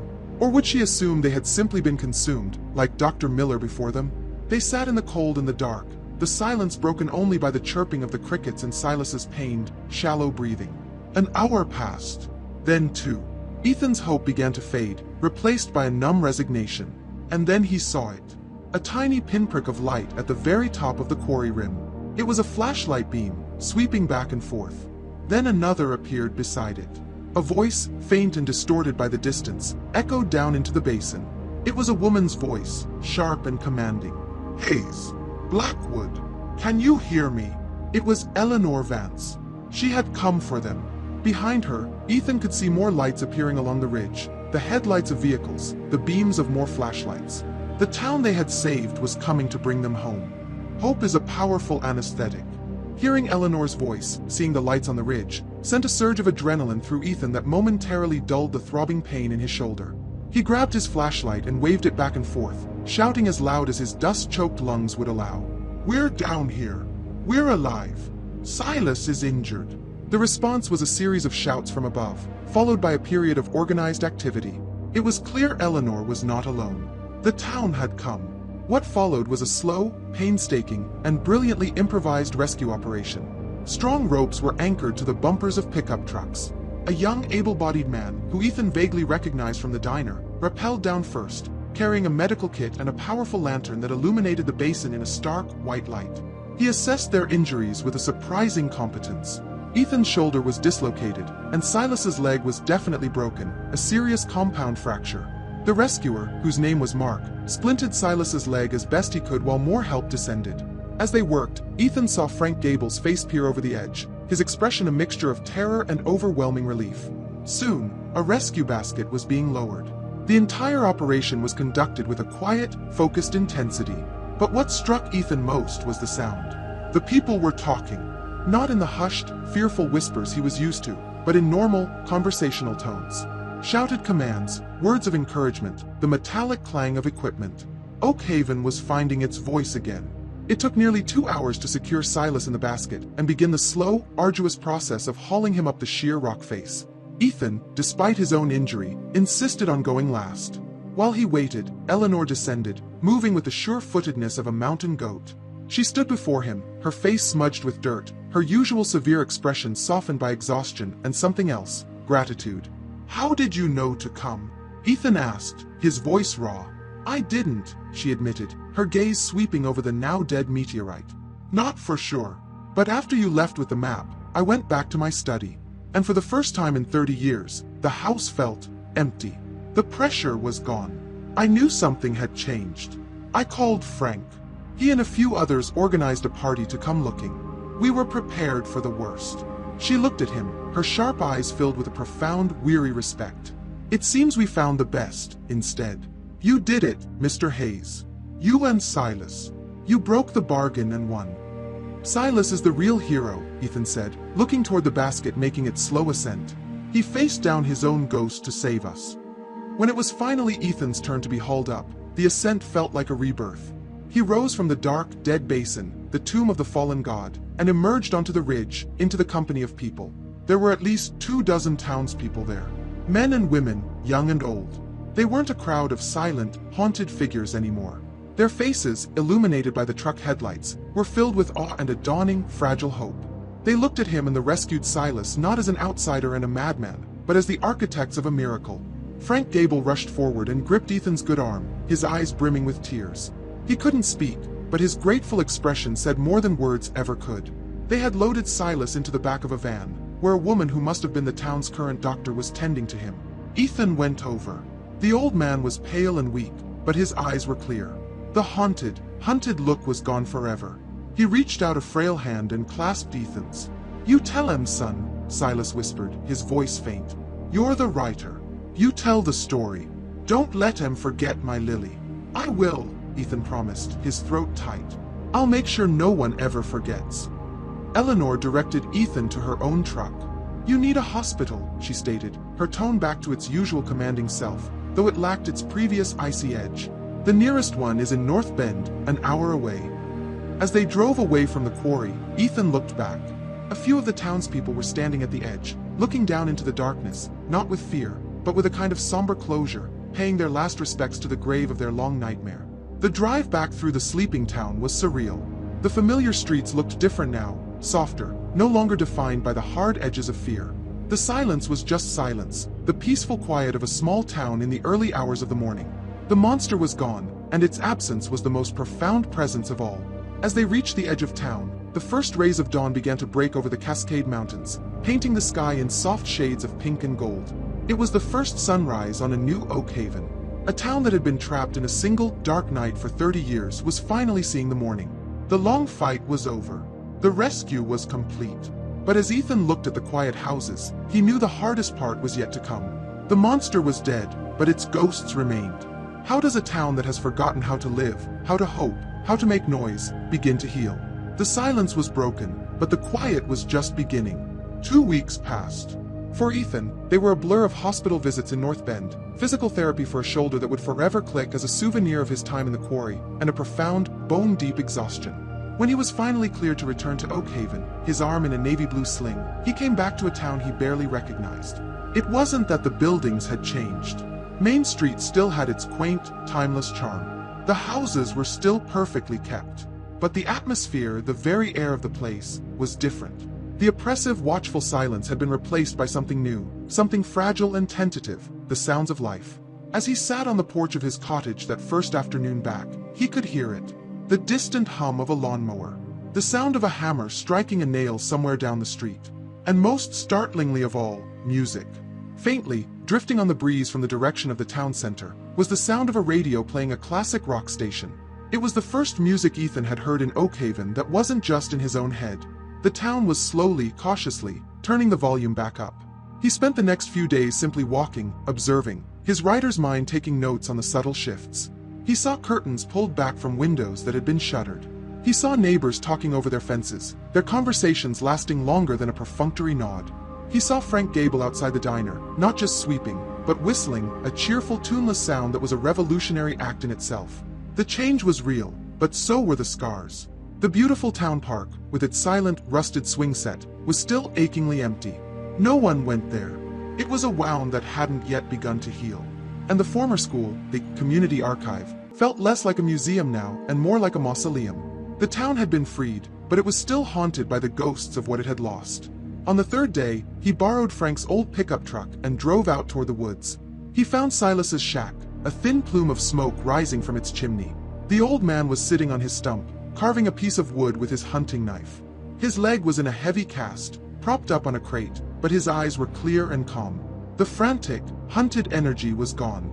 "Heard you were back," Silas said, not looking up from his work. "Town doctor says I'll be limping for the rest of my days. A small price to pay." "How are you, Silas?" Ethan asked, taking a seat on a nearby log. "Quiet," Silas said, and the word meant something different now. It meant peace. "The woods don't whisper no more. I can hear the birds again." He held up the piece of wood he was carving. It was a small, crudely shaped bird, but it was rendered with a surprising tenderness. "Figured I'd make something, instead of just watching all the time." He looked at Ethan. "Eleanor brought me some things. Food. Blankets. Says the town wants to build me a proper cabin, closer to town. Will you let them?" Silas shrugged. "Might be time. My watch is over." He was no longer the town's mad sentinel. He was just a man, finally allowed to grieve. Ethan's next visit was to Eleanor. He found her not in the archive, but in her study, surrounded by open books and town planning documents. She too had transformed. The severe, guarded warden was gone, replaced by a focused, energetic community leader. "The quarry has been sealed off," she informed him, getting straight to business. "The Federal Geological Survey sent a team. They were very confused. They've classified the meteorite as a unique, non-terrestrial iron deposit and declared the area structurally unstable. It will remain a restricted zone indefinitely." "So the secret is safe," Ethan said. "The secret is irrelevant now," Eleanor corrected him gently. The threat is gone. What matters is the future. She gestured to the papers on her desk. We held a town meeting last night. The first real one in 30 years. People spoke. They shared ideas. It was chaotic and messy and wonderful. She explained her plans. She wanted to petition the town council to officially rename the archive. It would no longer be a place to hide history, but a place to share it. The Oakhaven Memorial Museum and Library. She envisioned a new wing with a plaque bearing the names of the 76 children. A place for their memory to be honored, not buried. And Hollis Meadow? Ethan asked. That is the main topic of debate, she said with a sigh. Some want to sell the land, to erase it from the map.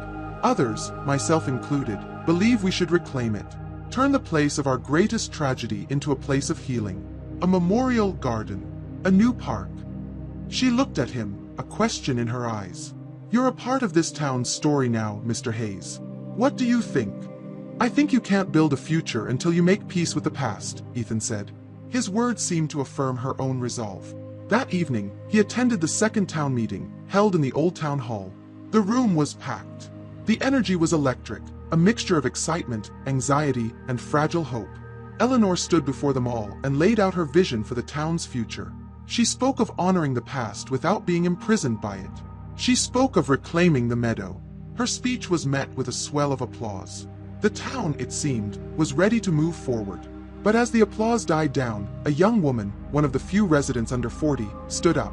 Her name was Sarah, the town's only veterinarian. This is all wonderful, Eleanor, she said, her voice trembling slightly but clear. Honoring the past, building for the future.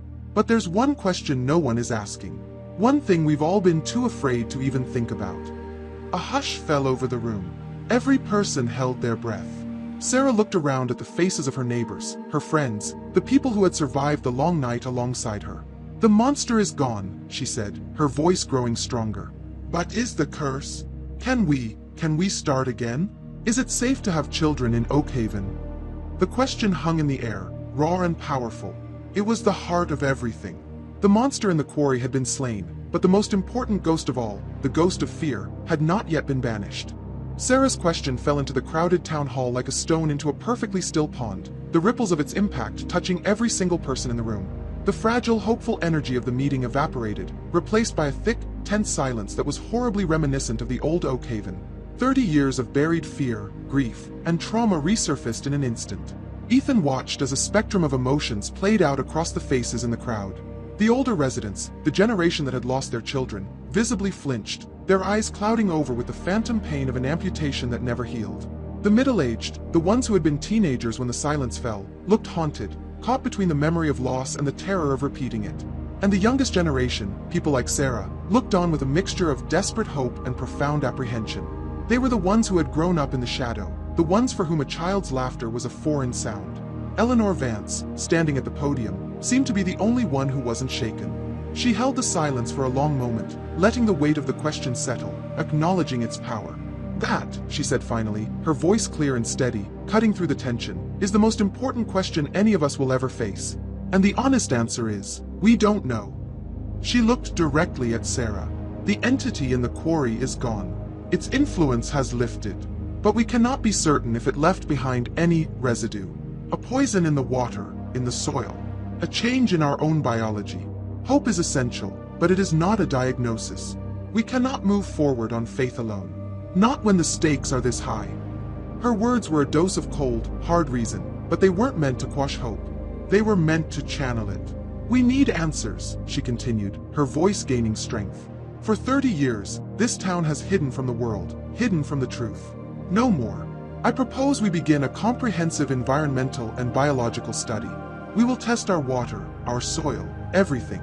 We will invite specialists from the University of Washington, the very place Dr. Miller sent his samples, to help us. We will face this uncertainty not with fear, but with science. We will find the truth, whatever it may be. A murmur of agreement spread through the room. It was a plan, a logical, proactive step.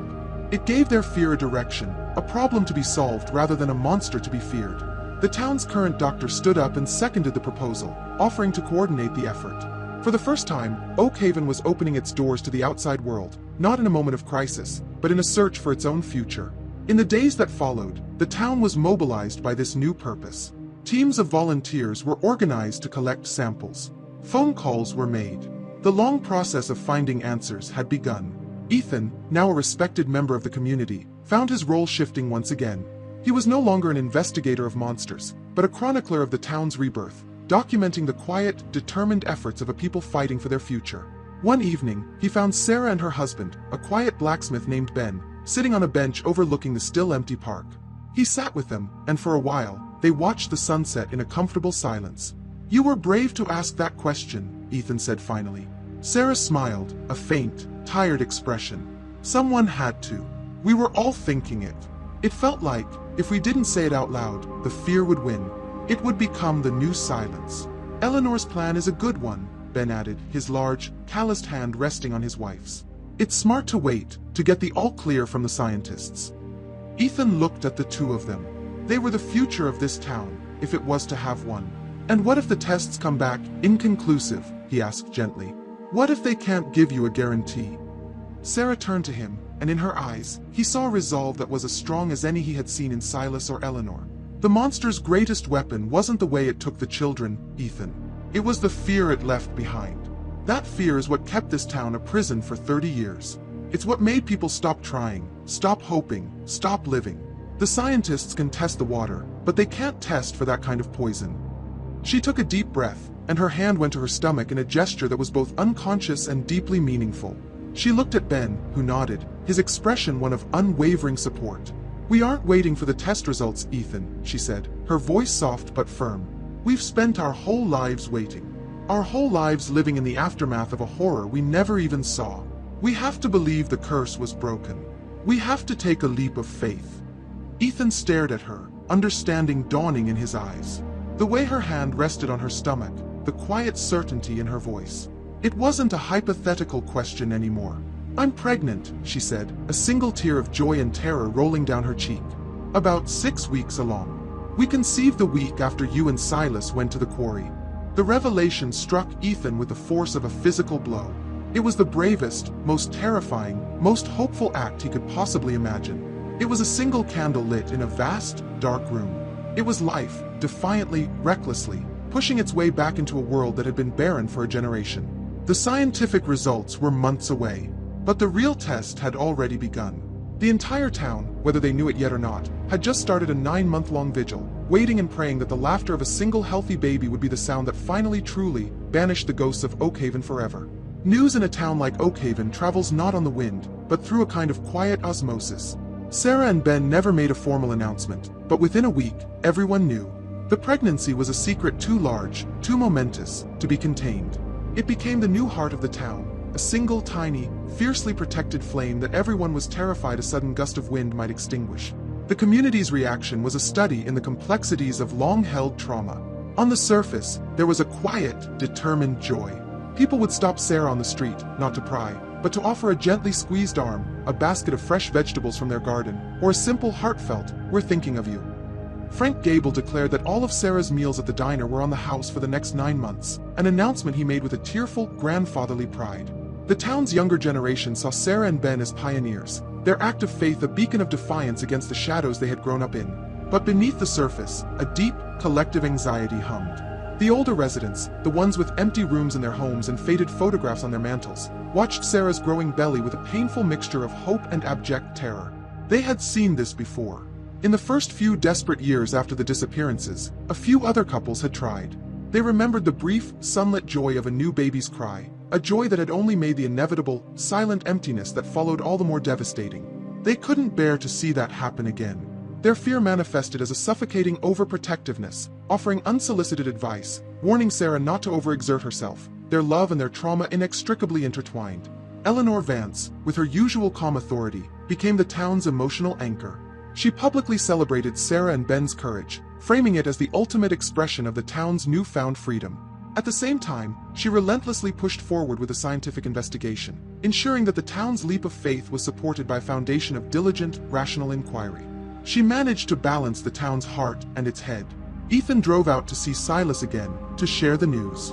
The old man was sitting outside his shack, which was now being repaired and winterized by a team of volunteers from the town. Silas listened to Ethan's story without expression, his gaze fixed on the distant, snow-dusted mountains. "A baby," he said, the words sounding foreign on his tongue. He was silent for a long time. It's a heavy burden to place on one small soul, to carry the hopes of a whole town. "The town will help carry it," Ethan said. Silas nodded slowly. "Maybe so." He picked up the small wooden bird he had carved and handed it to Ethan. It was smooth and perfect in its simplicity. "For the child," he said. "A life for a life. That's a fair trade."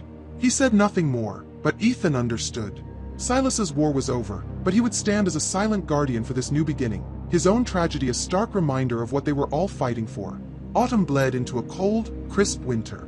The 9-month vigil settled over the town like a blanket of fresh snow. To channel their anxious energy, the community threw itself into the project of reclaiming Hollis Meadow. The rusted fences were torn down. The blighted, barren circle of land was dug up, the dead soil replaced with rich, dark earth from the other side of the valley. It was hard, physical work, a communal act of penance and purification. They were not just cleansing the land, they were cleansing their own souls. In late January, the first preliminary results from the environmental tests came back. Eleanor called a town meeting to announce the findings. The room was silent as she read from the official report. The water was pure. The soil, outside of the now excavated meadow, showed no abnormalities. There were no residual toxins, no radiation, no foreign microbes. From a purely environmental standpoint, Oakhaven was perfectly safe. A wave of relief washed through the crowd. It was a major victory. It removed a layer of tangible, scientific fear. But everyone knew it wasn't the final answer. The sickness that had taken the children had never been in the water or the soil. It had been something else entirely. The final, most terrifying question remained unanswered. As winter began its slow retreat, Ethan found himself fully woven into the fabric of the town. His half-finished novel lay abandoned in his laptop. He had stumbled upon the greatest story of his life, and he realized he could not leave until he knew its ending. He was a part of Oakhaven's vigil now. Spring arrived, painting the valley in vibrant, almost shockingly brilliant shades of green. The snow melted, the days grew longer, and the work on the new Founders Park at Hollis Meadow was nearly complete. And in the center of town, Sarah, now in her final trimester, moved with the slow, deliberate grace of a ship coming into port. Her pregnancy had become the town's shared calendar, its focal point, its sun. Every resident knew how many weeks she had left. Every passing day was a small victory, another step away from the shadows of the past. The fragile hope of a few months ago had solidified into a powerful, town-wide prayer. But with the imminent arrival, the tension grew palpable. The finish line was in sight, but the final, most dangerous hurdle was yet to come. The true test wasn't conception or gestation. The true test was what came after. The entire 30-year history of Oakhaven's sorrow was now focused on a single, impending event, the birth of a child who had to live. It began on a Tuesday afternoon in late May, when the mountains were lush and green and the sky was a brilliant, cloudless blue. The news came not as a shout, but as a series of quiet, urgent phone calls that spread through Oakhaven like a current. Frank Gable took the first call at the diner, hung up the phone, and simply flipped the open sign in his window to closed. No explanation was needed. Everyone who saw it understood. Sarah was in labor. A strange and beautiful quiet fell over the town. Lawnmowers were silenced. The music from the radio in the general store was turned off. People emerged from their homes and businesses, not to crowd the small clinic at the end of Main Street, but to stand on their porches or gather in small, silent groups on the sidewalks. They were a town of sentinels, their faces turned toward the clinic, bearing witness to the culmination of all their hopes and fears. It was a silent, communal prayer. Ethan found himself at the clinic, though he wasn't entirely sure how he had gotten there. He, Eleanor, and Frank stood in the small, sterile waiting room, a strange trinity representing the town's past, present, and future. Ben, the expectant father, paced the hallway like a caged animal, his face a mask of terror and fierce, protective love. The town doctor, a kind, middle-aged woman named Dr. Evans, had long since disappeared with Sarah into the delivery room. The minutes stretched into an eternity. The only sound was the incessant, rhythmic ticking of a large clock on the wall, each tick marking a second of unbearable tension. Ethan looked at Eleanor. Her hands were clasped so tightly her knuckles were white, her stoic composure for once showing the strain of the immense weight she carried. Frank stared blankly at the floor, his lips moving in a silent, repetitive prayer. They were all trapped in this moment, suspended between the horrors of the past and the terrifying uncertainty of the future. Ethan's mind drifted to Silas. Earlier in the day, he had driven out to the now-finished cabin that stood near the edge of the woods. He had told the old man the news. Silas had simply nodded, his calm, clear eyes giving nothing away. But as Ethan had driven off, he saw Silas in his rearview mirror, sitting on his new porch, his gaze fixed on the town below. He was standing his watch, one last time. Back in the waiting room, the clock on the wall continued its merciless ticking. 1 hour passed. Then 2. With every passing minute, the silence grew heavier, more fraught with the ghosts of memory. This was the moment. This was the point where, for 30 years, every hope had turned to ash. The birth itself wasn't the test. It was the silence after the birth that had always been the harbinger of doom. Ben had stopped pacing and was now slumped in a chair, his head in his hands. Eleanor stood motionless, a statue carved from pure willpower. Frank's prayers had ceased. He just looked old and tired.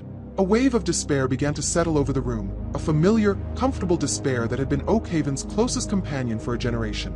And then, it came. It was a sound so foreign, so alien to the acoustics of Oakhaven, that for a moment, Ethan's brain couldn't process it. It was thin, reedy, and shockingly loud. It was a cry. The furious, indignant, life-affirming cry of a newborn baby. The sound shattered the 30-year silence. It was a sonic boom of life, a declaration of victory that washed through the clinic, out the open door, and down Main Street. The clock on the wall was still ticking, but no one could hear it anymore. All anyone could hear was the beautiful, miraculous sound of a child. In the waiting room, the dam of emotion broke. Frank Gable let out a sob that shook his entire body. Eleanor Vance, the town's iron-willed matriarch, sagged against the wall, covering her face with her hands as tears streamed between her fingers. Ben was on his feet, his face a picture of stunned, euphoric disbelief, before he bolted down the hall toward the sound. Ethan just stood there, a wide, incredulous smile spreading across his face, the sound of the baby's cry washing over him, cleansing the last of the quarry's psychic grime from his soul.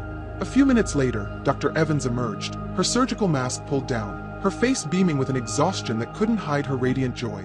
"You have a daughter," she announced to the room, her voice thick with emotion. 7 pounds, 2 ounces. Perfect. Sarah is tired, but she's wonderful. The news spread through the town in a wave of pure, unadulterated joy. Quiet gasps turned into laughter. Laughter turned into cheers. Strangers hugged on the street. The long, dark night was finally, truly over. Later, Ben came out to the waiting room, his eyes red from crying, a small blanket-wrapped bundle held in his arms with a terrified, gentle reverence. He looked at the 3 of them, his makeshift family who had helped him through the vigil. "We want you to meet someone," he said, his voice cracking. He pulled back a corner of the pink blanket to reveal a tiny, scrunched, perfect face. The baby let out a small squeak, a sound more precious than gold. "Her name," Ben said, looking down at his daughter with a love so powerful it was a physical force in the room, "is Aurora. Aurora Lily Hayes." Ethan stared, speechless. He had helped them find their future. And they, in turn, had given him a home. The celebration in Oakhaven would last for days. But as the sun set on that first miraculous day, a new, quieter vigil began. The baby was born. She was healthy. She was named. But the deepest, most ingrained fear, the fear of the silent fading, of the empty crib, had not yet been fully exorcised. The true test had just begun.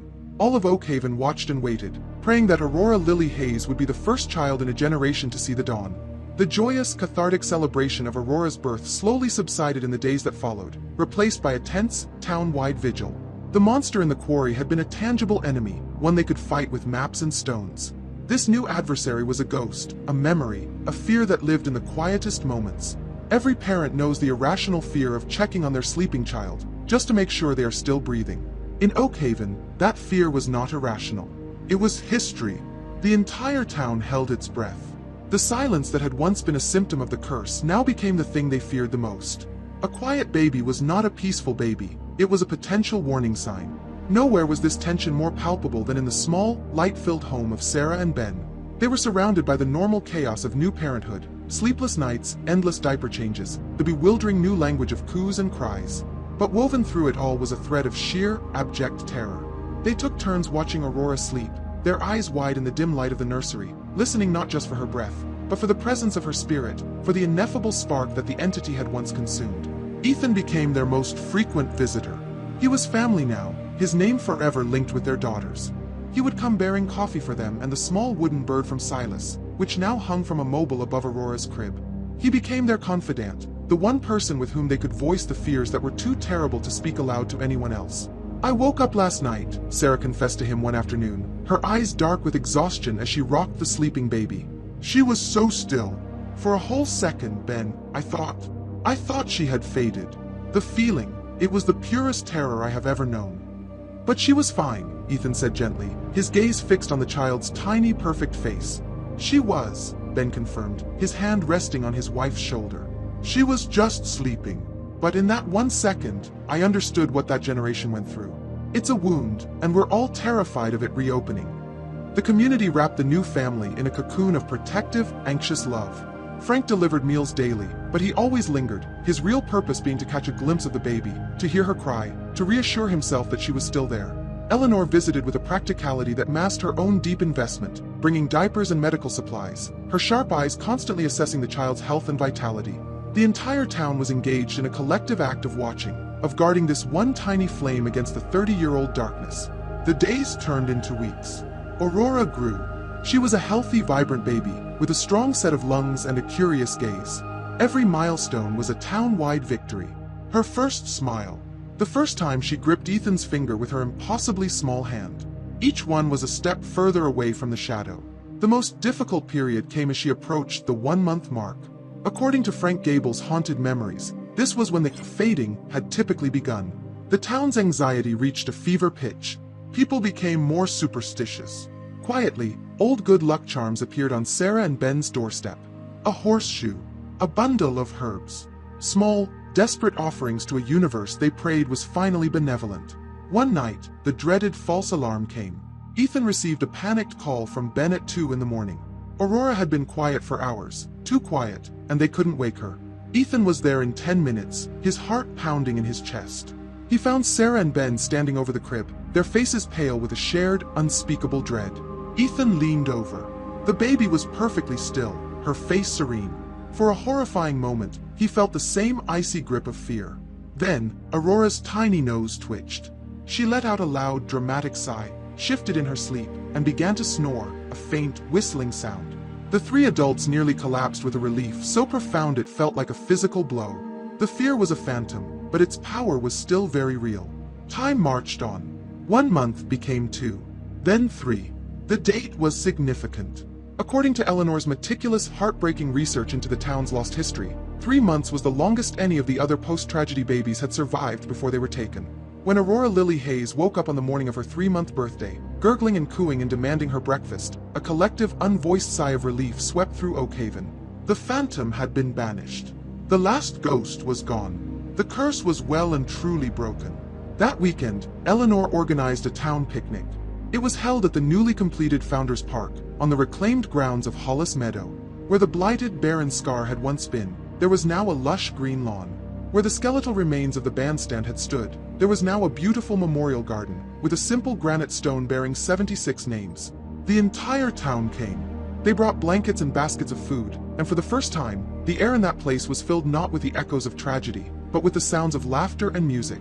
People who had only ever spoken in hushed tones now shouted greetings across the lawn. It was loud and chaotic and joyful. The guests of honor, of course, were Sarah, Ben, and Aurora. The baby, nestled in her mother's arms, became the town's new center, its true north. People came up, one by one, not to stare with fear, but to smile with a pure, unburdened joy, to marvel at the simple, miraculous fact of her existence. Ethan sat on a blanket between Eleanor and a quiet, content Silas, watching the scene unfold. He saw Frank Gable showing Aurora a shiny spoon, his face lit up with a grandfather's delight. He saw young couples, who had grown up believing a family was a future they could never have, holding hands and looking at the baby, their eyes filled with a new, dawning possibility. The story of Oakhaven's long night was over. The fight for survival had been won. As Ethan watched the sunlight dapple through the leaves of the newly planted trees, he knew he was witnessing the first page of a brand new story. The story of a town that had gone to the edge of the abyss and had come back, ready, finally, to live. Another year passed. The seasons in Oakhaven turned with a rhythm that was no longer haunted by the past, but driven by the promise of the future. The quiet, fragile hope that had followed Aurora's birth had blossomed into a confident, vibrant new reality. The change was no longer a novelty, it was the new normal. Ethan, watching from the porch of the cottage he had decided to buy, saw the evidence everywhere.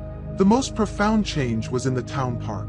The old, rusted swing set had been torn down. In its place, a brand new, brightly colored playground had been constructed, funded by a series of joyful, town-wide bake sales and fundraisers. On this warm summer afternoon, its swings were not still. Aurora, now a curious and determined toddler, was being pushed by her father, her delighted squeals echoing through the air. She was not alone. 2 other mothers sat on a nearby bench, their own infants sleeping soundly in strollers. Oakhaven's long winter was over. A baby boom, quiet and miraculous, had begun. The sounds of the town had returned completely. Music played from open windows, the buzz of conversation spilled out of Frank's perpetually busy diner, and the sounds of construction were common as young families began renovating old homes. The community archive was undergoing its own transformation. Eleanor Vance, true to her word, was overseeing its conversion into a true town library, with a bright, sunny children's section being built in a new wing. Ethan had found his place here. He was no longer the outsider, the writer. He was Ethan, godfather to the town's first child, a respected member of the community, and the unofficial keeper of their story. He had found the peace he had been searching for, a sense of belonging he hadn't known he was missing. And yet, a familiar restlessness had begun to stir within him. It was the journalist's itch.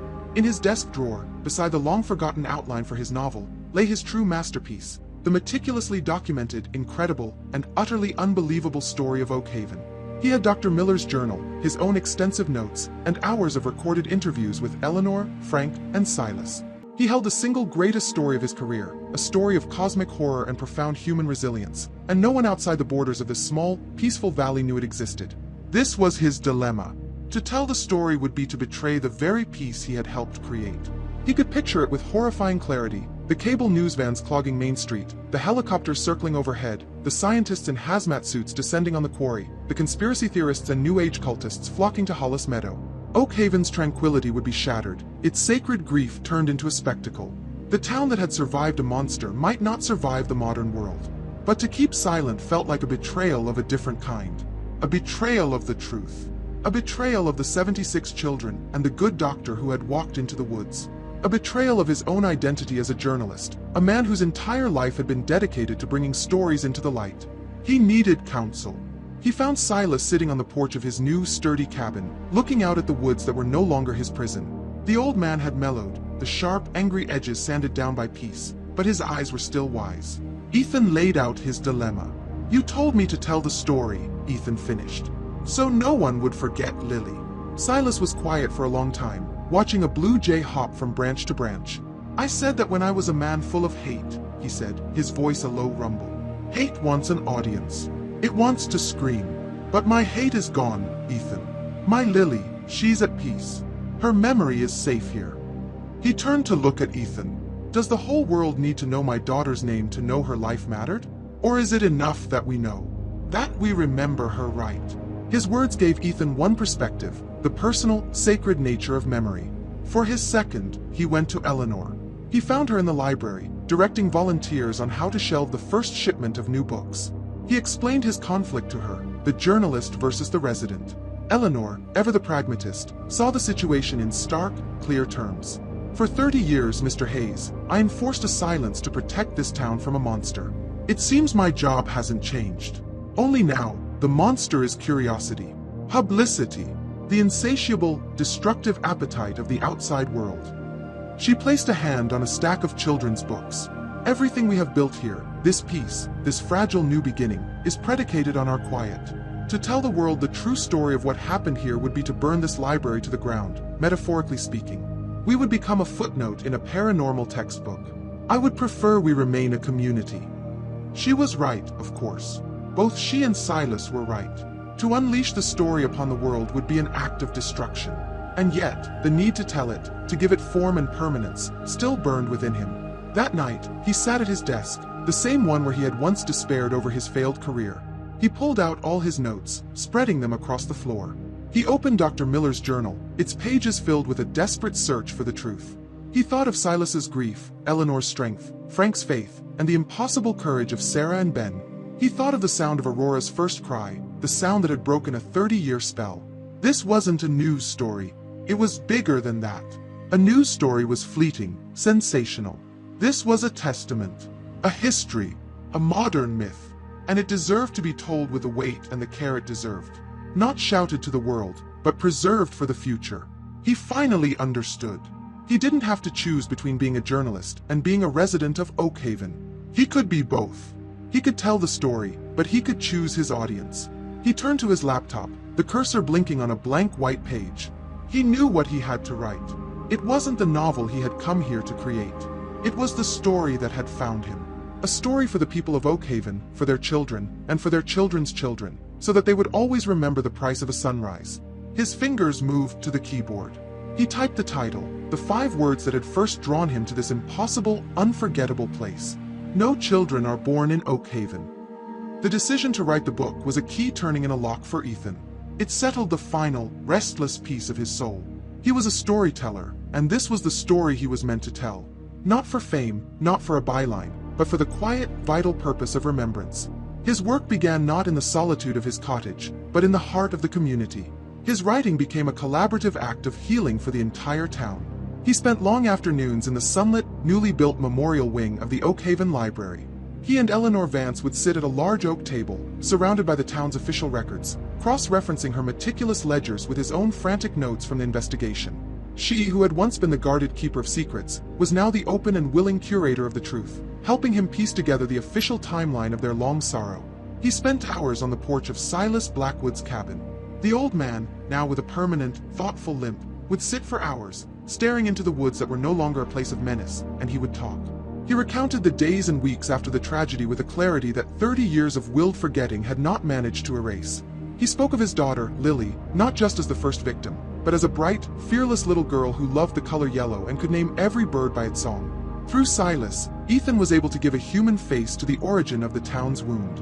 He interviewed Frank Gable in a quiet booth at the diner after closing time, recording the story of the town's resilience, of the small acts of kindness that had held the community together during the darkest years. He spoke with Sarah and Ben, documenting the story of their leap of faith. He spoke to dozens of other residents, gathering the small, personal stories that formed the larger tapestry of Oakhaven's survival. He was not an investigator anymore. He was a confessor, a historian, and a weaver of memories. As Ethan wrote, the town continued its vibrant, noisy rebirth. The seasons turned once more. Aurora Lily Hayes celebrated her first birthday with a town-wide party in the new Founders Park, her stumbling first steps on the grass of Hollis Meadow a symbol of profound and beautiful irony. By the time she celebrated her second, she was no longer the only child in Oakhaven. 4 other babies had been born, their cries and laughter filling the air, stitching the last of the town's torn fabric back together. New families, drawn by the affordable homes and the palpable sense of a close-knit, resilient community, began to move in, their arrival a quiet vote of confidence in Oakhaven's future. Ethan's book grew, chapter by chapter. He wrote with a clarity and purpose he had never felt before. He detailed the science of Dr. Miller's journal, the horror of the entity, the desperate courage of their assault on the quarry, and the quiet, powerful story of the town's long vigil.